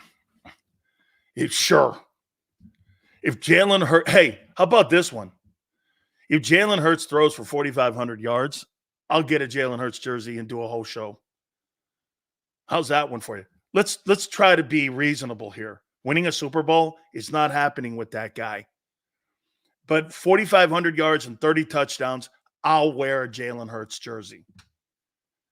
Okay? I'll put the little guy's jersey on. Yeah, I will. It'll happen this year. Well, I mean, we're waiting here. It's been 3 years and nothing happened yet. Laurie discontinued the Kelly Green. Of course he did. The Black Midnight jerseys. Book it, fellas. Let's go. Did you see the picture of Mookie Betts standing in the batter's box ahead of Ohtani? And the back of their jersey says Ohtani Betts. Yeah, that's funny. Mookie Betts, he makes some big bank. And they did that thing kind of in the bubble. They won that World Series. So, yeah, I mean, I count that. Okay. If John Lynch wins anything as GM, I'll get his name tattooed on my back. If Jalen Hurts, no, I'm not doing anything like that. Come on, Jalen, make him eat. You won't have to worry about it. He'll be benched for Kenny Small Hands Pickett by week 12. Kyle Williams. All right, let me get to this.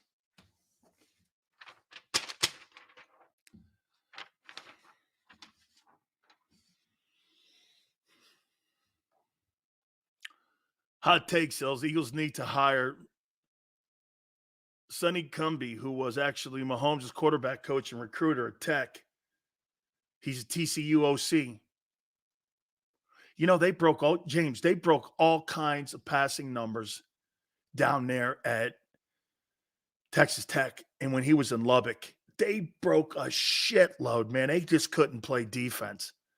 And really, when you think about it, one of the Red Raiders, I played against the Red Raiders. Hey, Yale, you remember this dude's name? He may have been a first rounder. I played against a guy named Billy Joe Tolliver. Does that ring a name? Okay? Does that ring a name? Oh, look at Dick Train still trying to get me there. Come on, Dick Train. You know better than that. Come on, honey. You know better than that. You know better than that, honey. He loves his boy. He's the same guy that I love Carson Wentz. He played for Dykes at Tech. I don't know. Was he the coach back in? No, he wasn't the coach at Texas Tech back then when I played.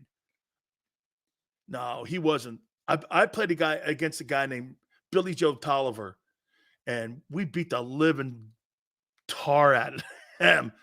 They came down to the Orange Bowl. I played against him when he was with the Chargers, though. Oh, he was really? I didn't know that. Sonny Dykes was the head coach at Texas Tech in 86. I didn't know that. Mike Leach was really good. Big Sills, you know Jalen Hurts was blessed with talent around him in college and got fired there too. And Mahomes never had talent around him. So would you say that they're accomplished accustomed to their environments? That's not a bad take. That's not a bad take. Okay? That's not awful. Oh, okay. Okay, I got it. Spike Dykes was the coach. Thanks, James. Spike Dykes, not Sonny. Okay. Jalen Hurts beat Mahomes at Arrowhead. Facts. Look at that, baby. And Mahomes beat Hurts in the Super Bowl. And you beat him in a pickup game. Ooh. Justice. You know what? Hey, think of what Arthur just said. Okay? Mahomes beat Jalen Hurts in a duel with 38s. And Jalen Hurts beat Mahomes in a duel with squirt guns. Hey, how's that for you? He beat him in a squirt gun contest, in a squirt gun duel. Jalen Hurts beat Patrick Mahomes in a squirt gun duel. And Mahomes beat him in a duel with 38s in the Super Bowl. How you doing? A squirt gun. Bogus flags in the field sucked. Dude, look at this guy, man. So Jalen losing the Super Bowl. Bogus field. Bad penalties. Last year, bad coaching. Bad play routes. Head coach wasn't good. Man.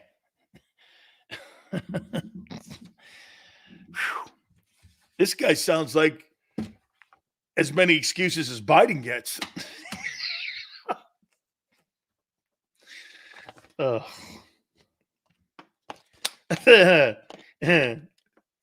border's secure. All right.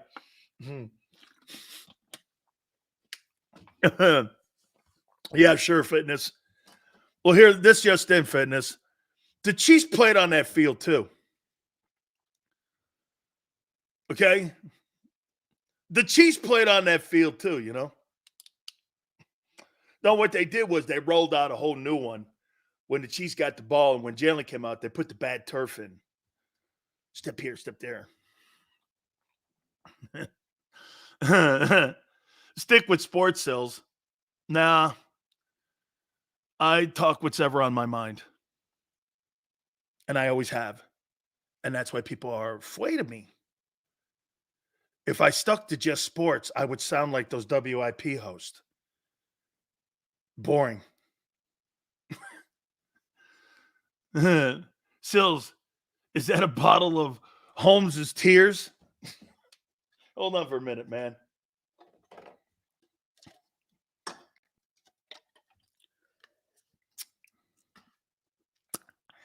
Ha!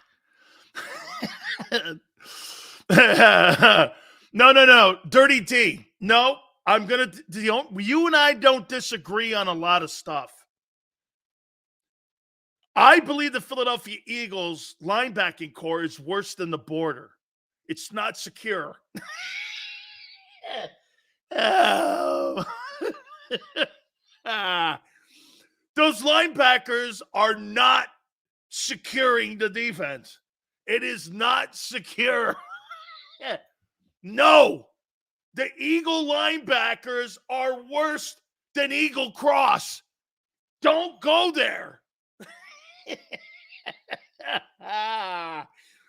Come on, man. You know better than that.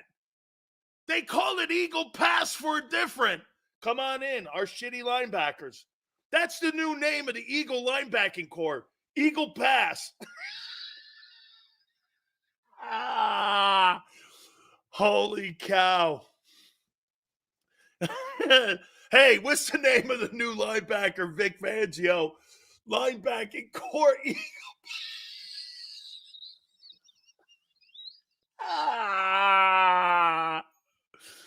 Holy cow. Oh, my God.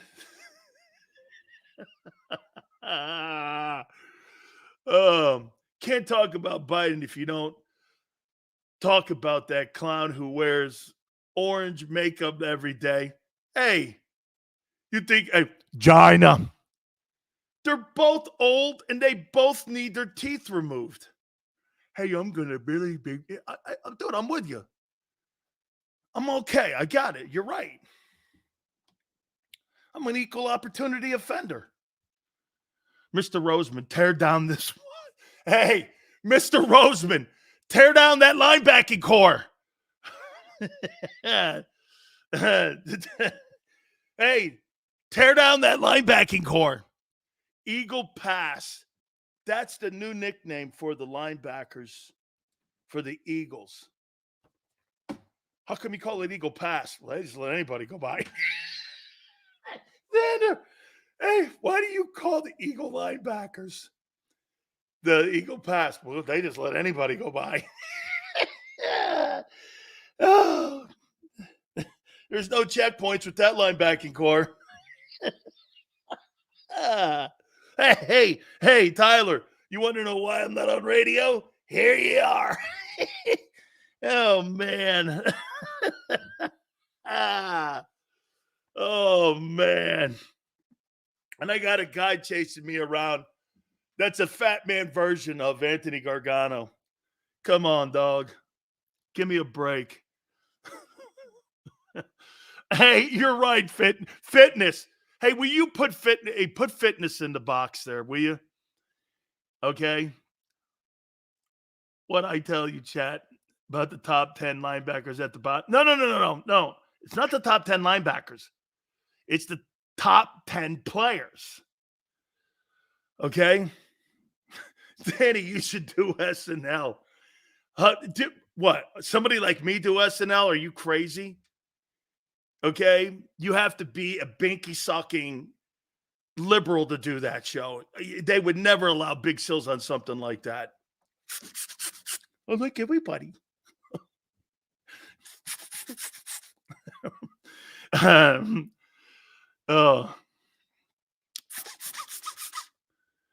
LB Cord, the opposite of Foles.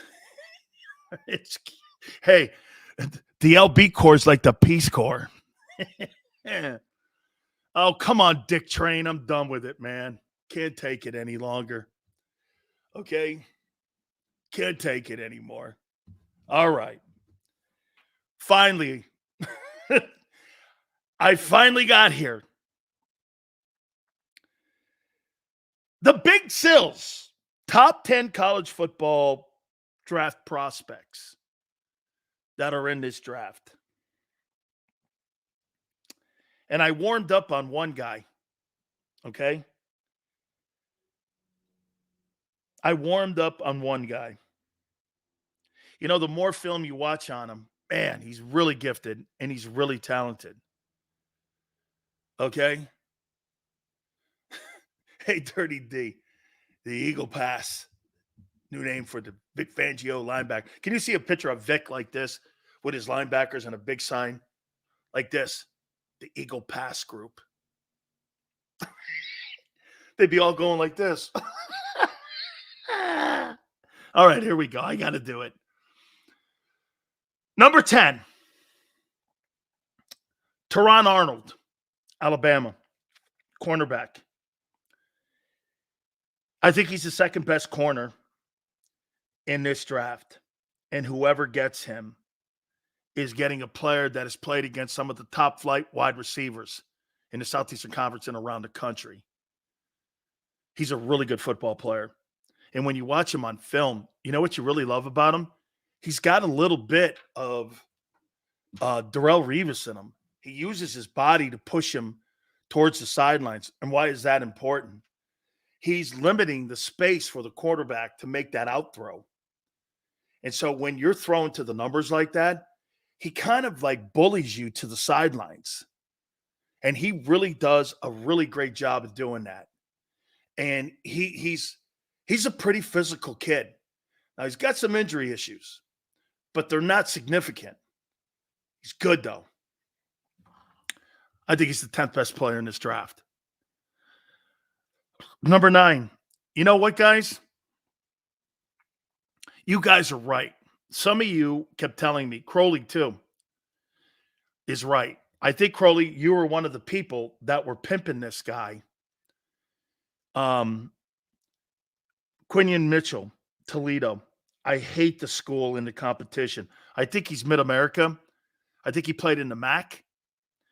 He's a cornerback, but when you watch his skill set, he's big, he's physical, he's got tremendous speed.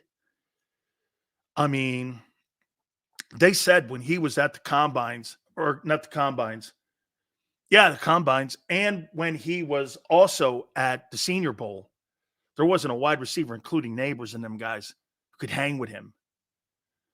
And he is really got a lot of talent. I hate the competition, and I hate putting people above Southeastern Conference guys because of the amount of competition, or the fact that, you're talking about a kid who doesn't really play against top flight guys even in practice.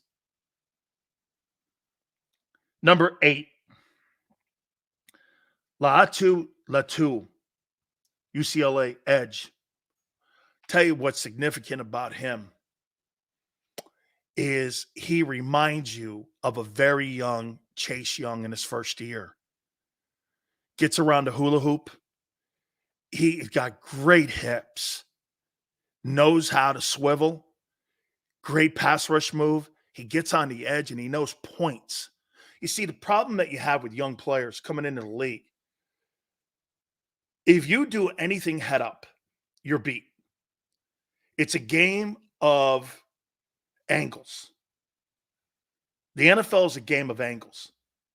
Get out wide, rush him, get that offensive lineman moving his feet. Get him up the field.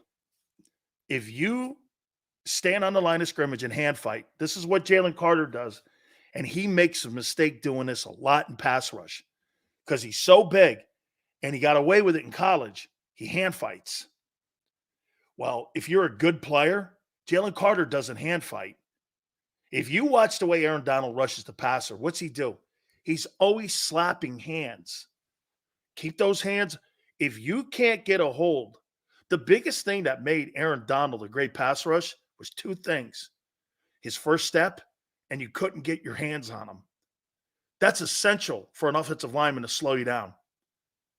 Essential. And you couldn't do that to him. Bam! Knocking those hands down, hitting them up, always doing this. Very active in his hands. And this kid seems to be active too with his hands. And you got to remember something. When you're active with your hands, you've got to have trunk discipline. And what I mean by that is sometimes when you do this, you fall over. He's great under his pads. This kid's a good-looking football player. He's got a lot of technique. Someone taught him well. Someone really taught him well at UCLA. He's a good-looking football player, man. Number 7, Talisi Fuaga, Oregon State offensive tackle. He is a Penei Sewell clone. This guy looks like the real deal. I could see him down at 22 for the Eagles. Can't pass on him. You just can't pass on him. Now, again, remember, these are the top 10 players I think that are in the draft. They're not necessarily going to be the 7th pick, but they're the 7th best player. It just shows you how messed up the draft is because of the quarterbacks and the need at wideout. Okay? There's about really 14 great offensive linemen that are in. Howie and Jeff Stoutland are right. There's 14 quality guys that you could draft in the first 2 rounds that are offensive linemen and be very happy with them. Talisi Fuaga, Oregon State, it would not shock me if he's an Eagle. That guy is a great-looking talent, Did a really nice job protecting EJ up at Oregon State. Slid his feet well, great hands, long reach, and one of the higher graded guys that you've seen come out. Really, if I were going to compare him to a guy coming out of college, I think he's better than the kid from Ohio State that came out last year. But I also think he's in that Penei Sewell kind of deal. He's a really good-looking football player. Roma Dunza, Washington, number 6. You know, we had Tony Siracusa on with us yesterday. You know, the one thing about him that is so noticeable, he reminds you of a UC or a LSU receiver. Tremendous hand strength. I mean, one-handed catches. And you know what you see with him too? Watch him get off the line of scrimmage and punch a guy in the chest. When it comes to a DB trying to defend him, 50-50 footballs, he's grabbing them. He's a physical presence. He is, man, of all the wide receivers in the draft, I think he's going to have the best career. He's a physical dude. Now, with that comment being said, I can temper it by doing this. Sills, what about the Pac-12 and their corners? Do you think there's a legitimate corner in the Pac-12 that will go in the first 2 rounds? No, I don't. Okay? No, I don't. I don't think that. By the way, real quick, you know all these players that I'm mentioning here? Travis Hunter would be the best player in this year's draft. The kid at Colorado, I watched him last night. There's nothing in the draft like him. He's the best corner to come out of college since Deion Sanders. There's just nothing like him. The speed on him, the hands on him. He's, man, he's a privilege to watch. I don't know how you, like next year, whoever has the number 1 pick, I don't know how you pass on him. And I just don't know how you pass on him. Kid can play, man. He is a difference-making player. Unbelievable.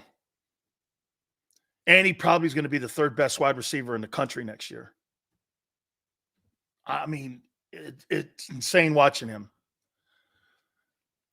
I can't believe he was at Jackson State. I just can't. I know he was earmarked to go to FSU, but I can't believe that guy started his career at Jackson State. Good for him for the HBCU, and I commend him for it. Okay, but wow. He really is some ball player. Bet he's one of the top 3 football players I've seen in the last 25 years come into the draft. Non-quarterback. It's tremendous.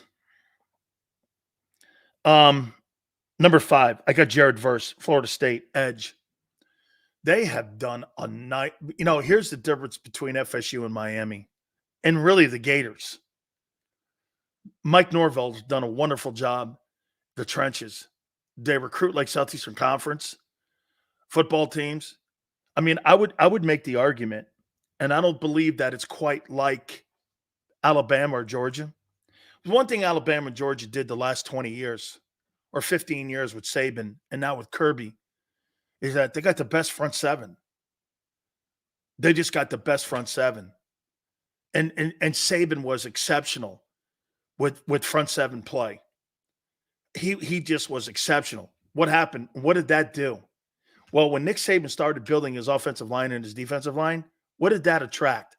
Well, it attracted the top corners in the country. And when Saban went from running the ball with Trent Richardson and with Derrick Henry, and they flipped the script and they went to a spread offense, every wide receiver on the planet wanted to play in Alabama. And even the quarterbacks. They all want to go to Bama. Why? Best O-line, top flight coordinators like Sarkisian and Lane Kiffin, Bill O'Brien, all them guys were going there because they were coaching the top kids in the country. And that's what Florida State is now doing with Mike Norvell. Mike Norvell did a really nice job at Memphis, and they were building that program really up into being a really good contending football team. And then he left for Florida State. Here's the problem now. And get this. How about Deion Sanders? One thing I have criticism on, Deion Sanders believes that he should have had the head coaching job at Florida State. Mike Norvell's done a better job. Mike Norvell was undefeated going into the bowl game. And they got crushed by Clemson, or Georgia, excuse me. They got crushed. But Norvell's done a nice job. And this kid Verse, when you watch him on tape, another kid, really great in the hips. He's a great-looking pass rusher. I think he's going to go in the top 13 picks. He's a coveted position. Mark Ingram, too. That's right, Kyle. When Bama was running. You got to remember something, Kyle. What Saban did with that coach and what he did on the fly. Nick Saban went from ground and pound to spread offense and still was winning national championships while they were making that transition. It's spectacular coaching. And what else was he doing? Well, if Lane got fired and he was an asshole, he didn't care. Or if Sark got fired because he was drunk at a USC function, not because he sucked. He got fired because he was drunk. Saban went like this, come to the land of rehabilitation. Now he's got one of the top flight coaching jobs in the country at Texas. Oh, and by the way, look at Lane. Lane makes $9 million a year at Ole Miss. Those were the last two coordinators at Alabama. Oh, and by the way, the head coach at Georgia was a defensive coordinator, and he makes $11 million. That's why you go to Alabama. I mean, the coach at the University of Maryland, Loxley, he's making $6 million, $7 million. Where was he? He was coaching staff of Alabama. That's why you go to Alabama if you're a recruit. That's why you go to Alabama and scout, because they're being coached by the best players in the country. And Nick didn't care if the coach had a dumbass comment or something happened, because Nick had the equity to go to his look at Deion. Deion's bringing Warren Sapp in, who's had sexual assault charges against him. And Colorado is overlooking that. You better win. You better win. When Nick goes in and goes, he was drunk in public around kids. There's a question whether he was an alcoholic. Nick vouched for him. Alabama went okay. He wins. And now he's got a job in Texas. Pretty dope, man. Thank you, Nick. It just goes beyond putting players in the NFL. Look at the coaches, man, that he's put in college football, making $10 million a year. Crazy success that thing had. On and off the field. Crazy. Did he have more impact than Bear Bryant? Hard to say. I think Bear was pushed into putting black players on his team, but he always wanted them. Okay? I do. Alabama was the first team to have integrated rosters. And he knew he needed them. You know why? 2 years in a row, they won the national championship. How about this one? Xander probably doesn't know this. Oh, it's a tremendous legacy, Yale. Alabama won 2 national titles in a row with a completely dominant white roster. The third year, they went undefeated. Won their bowl game and finished third. How's that possible? The media teamed up because back then the media voted who was national title. It was mythical. There wasn't a tournament. And they held it against Alabama because they had no blacks on the team. That's why Alabama didn't win that third one in a row, which they should have, and they were jobbed out of it. But it was because of racial tendency. It was because of racial heated issues in the 60s. Bama had 2 in a row. That third team was just as good as all of them. But like the LA Times guy didn't vote and give him, he said, I'm not voting for a team with no black guys on it. Right or wrong. After that, Bear Bryant changed it.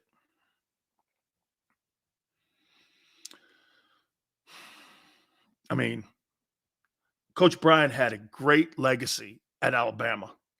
And by the way, just so you know, do I believe that Bear Bryant was racist? Absolutely not. Just like Sylvester Croom and John Hanna said, nah, he treated all of us like shit. And Sylvester Croom goes, nah, it wasn't like that. He treated everybody like shit. That's when you know there's no racism. When everyone he goes, John Hanna was one of his greatest players, and he goes, no, he treated everyone like shit. Yeah. Sills, why do you dislike Urban Liar? I dislike Urban Liar because he portrayed himself as some sort of do-good coach at Florida when he had 36 arrests in 5 years with his players. Aaron Hernandez was on the team. The Pouncey brothers were firing guns on campus. They had people stealing and constantly being held with the law. And then he goes to Ohio State, and he has an assistant coach that's beating his wife up. And he's trying to tell players that, hey, make sure you respect women. And then you find out later when he gets to the Jaguars, he's sitting there grinding and grumping on some sort of co-ed chick. And it was all time faking that he had a head injury or some sort of sickness when the guy's a lowlife. And that's why he'll never coach again. He's a bullshit artist. And he hid behind Tebow. If he didn't have Tim Tebow on that team at Florida, all that other shit would have came out. I mean, had a coach on his staff and he held it and he hit it that was beating his wife. And the only reason he didn't turn the kid in is because he was Earl Bruce's nephew.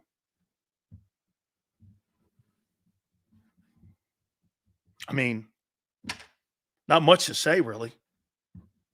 Urban Liar is just absolutely not who he says he is. And he would take shots at me. And, hey, you guys want to hear something even more crazy? When I was in Florida on the station and with all my shows, I had the flag. We were on the Gator Network, put games on. And you don't know the heat I took. Constantly almost being fired every single day. Every single day I was almost fired. Because of shit. Urban Meyer even called the show once. Goes like this. Hey, how could you say these things? I go, we have 35 arrests in 5 years, coach. Do you understand? That's 5 a month. He didn't want to hear it.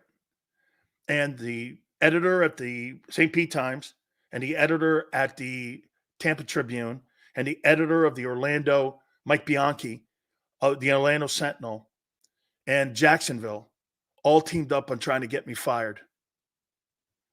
So when the monkey comment came, it was easy to fire me.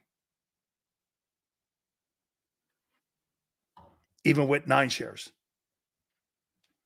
But, as my wife would say, I put the target on my back. That's the truth.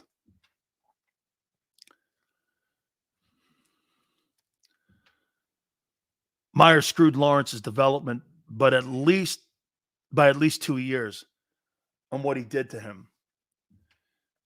Yeah, but he's got to straighten this shit out too himself.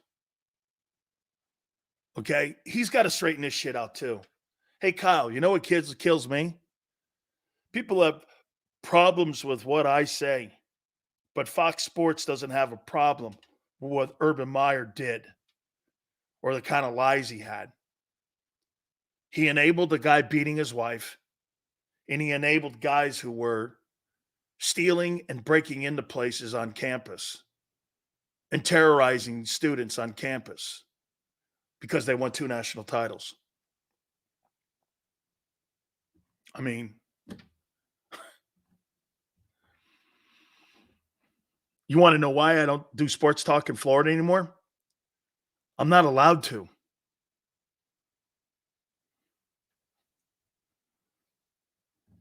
How could a guy with 10 shares making $200,000 a month for his company not be on the radio?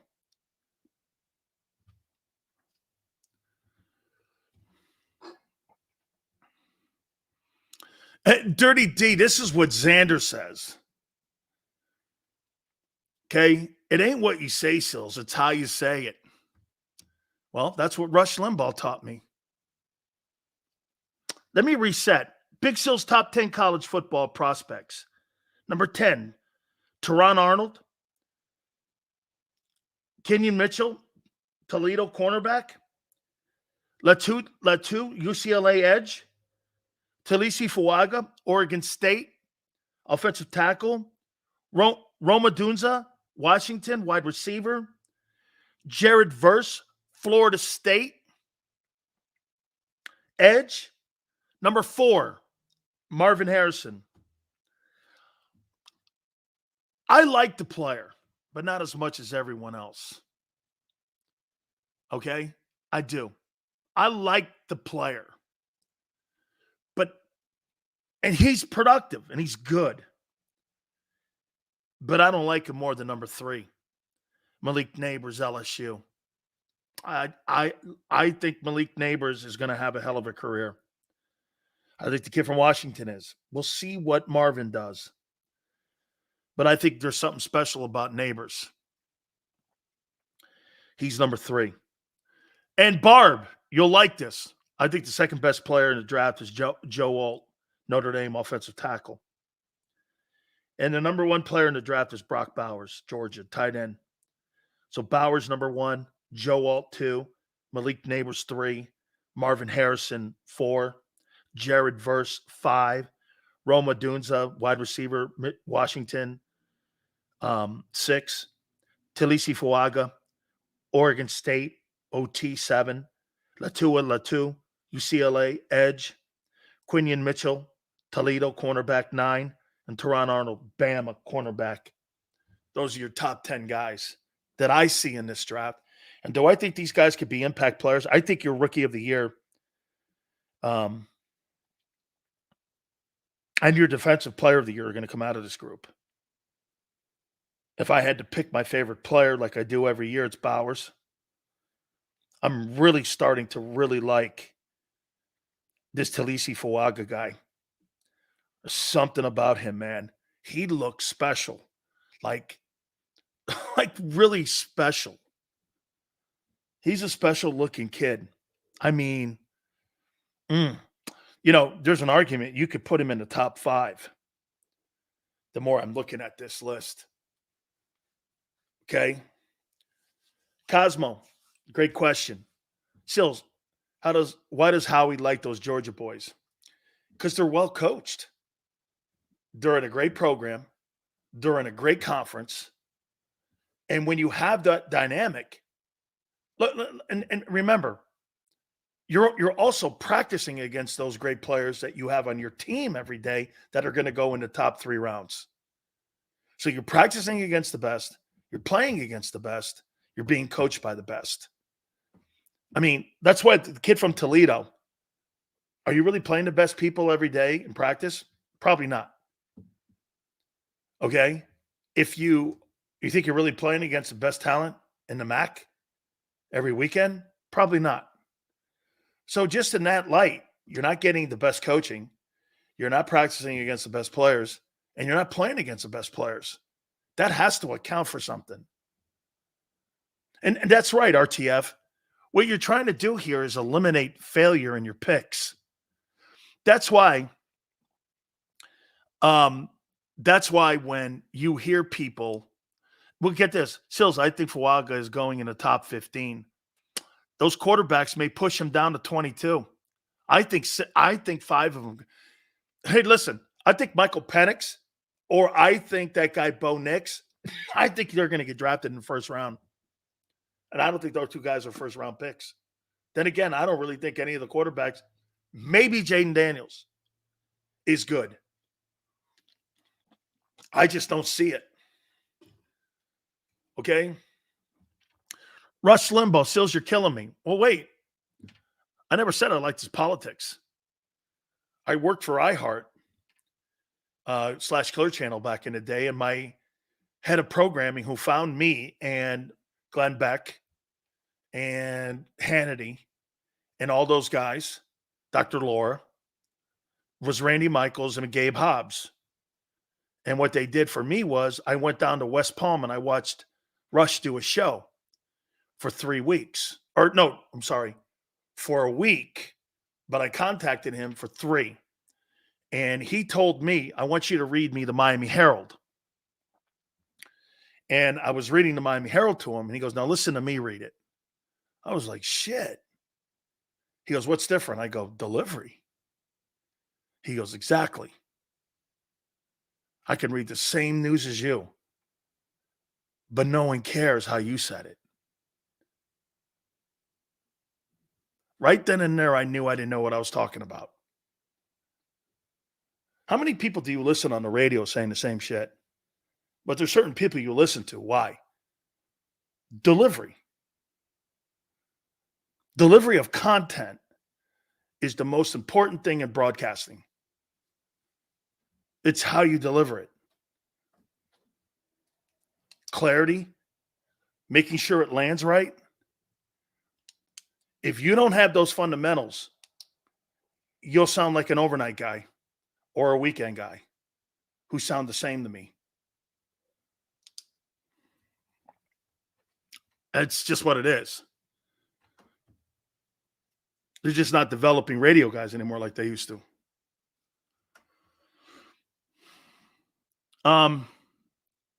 He did the same for Glenn Beck.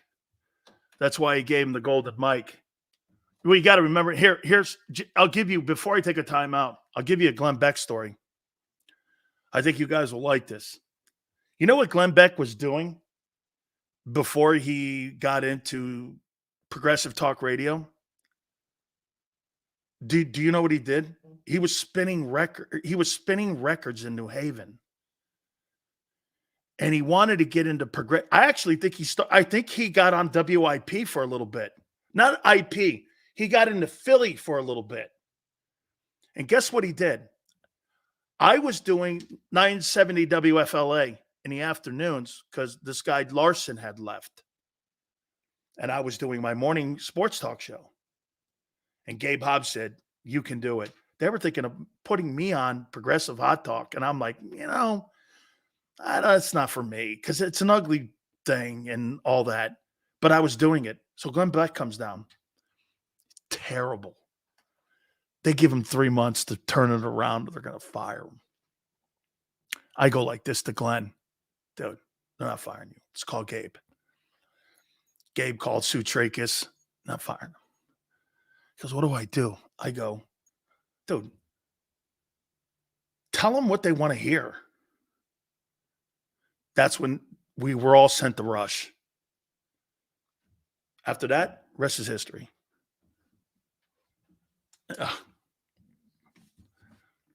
Randy Michaels sent us down there. Then they all sent. Then I went to premiere with him. You guys didn't realize that. Probably many of you don't. I was sent to Premier Radio on national radio. I had 375 markets. I was doing national radio, and I quit. My wife was my producer. My daughter was born in Los Angeles because of that. I hate it. I like local. There's something about it. All right, let me take a time out. Keep it here, National Football Show. Underdog Fantasy is the easiest place to play fantasy sports, and certainly the easiest when you're watching the NBA. And the NBA playoffs are almost here, and you can win money making picks. What are you waiting for? Sign up on UnderdogFantasy.com and use the promo code WIN. An Underdog will double your first deposit up to $100. That's UnderdogFantasy.com. Use the promo code win. Get ready for the NBA and get ready for the NBA playoffs. Go to UnderdogFantasy.com. Use the promo code WIN.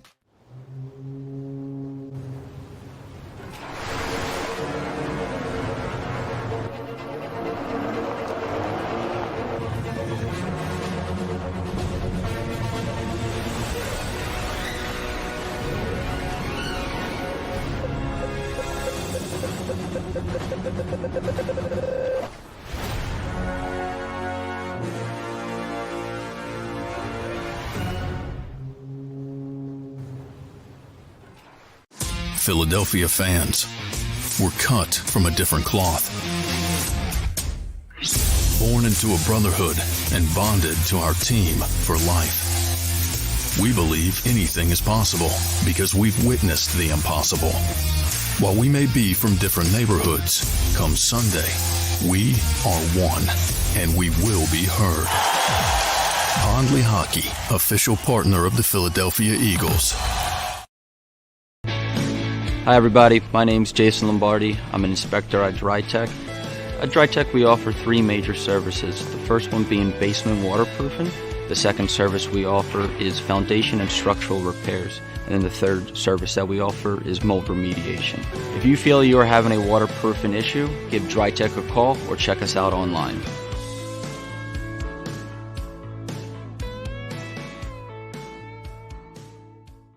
Mike Little was a union construction worker who was badly injured when he suffered a horrific fall because of someone's negligence. His life would change forever. It was just a real downward spiral with everything you do, and you're sitting home by yourself all day. You can't go out because you can't drive, you can't walk well. It was just a horrible situation.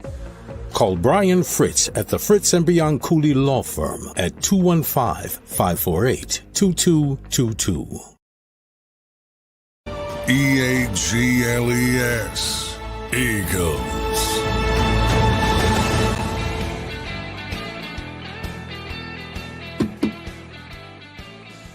Big Sales National Football Show. Really a great day for the Eagles and tying up Jordan Mailata. It's a great day. I mean, this is the best move in the offseason. Tying him up like that. He's the best athlete on your team. One of the most important positions you can tie up. Self-evaluation. You're investing in your own draft picks. You're coaching it. You're developing it. All the boxes checked. That's a great day. That's it. Hey, signing guys is such a risk. Giving money to a player that earned it is the reward on your scouting department. Okay? That's a great day. It's a great day for the Eagles with that. All right. Big Joe, Xander, thank you. Guys, thank you so much. I appreciate you guys very much. Can't thank you enough. 2 to 6 tomorrow, and we shall see you on the flip side.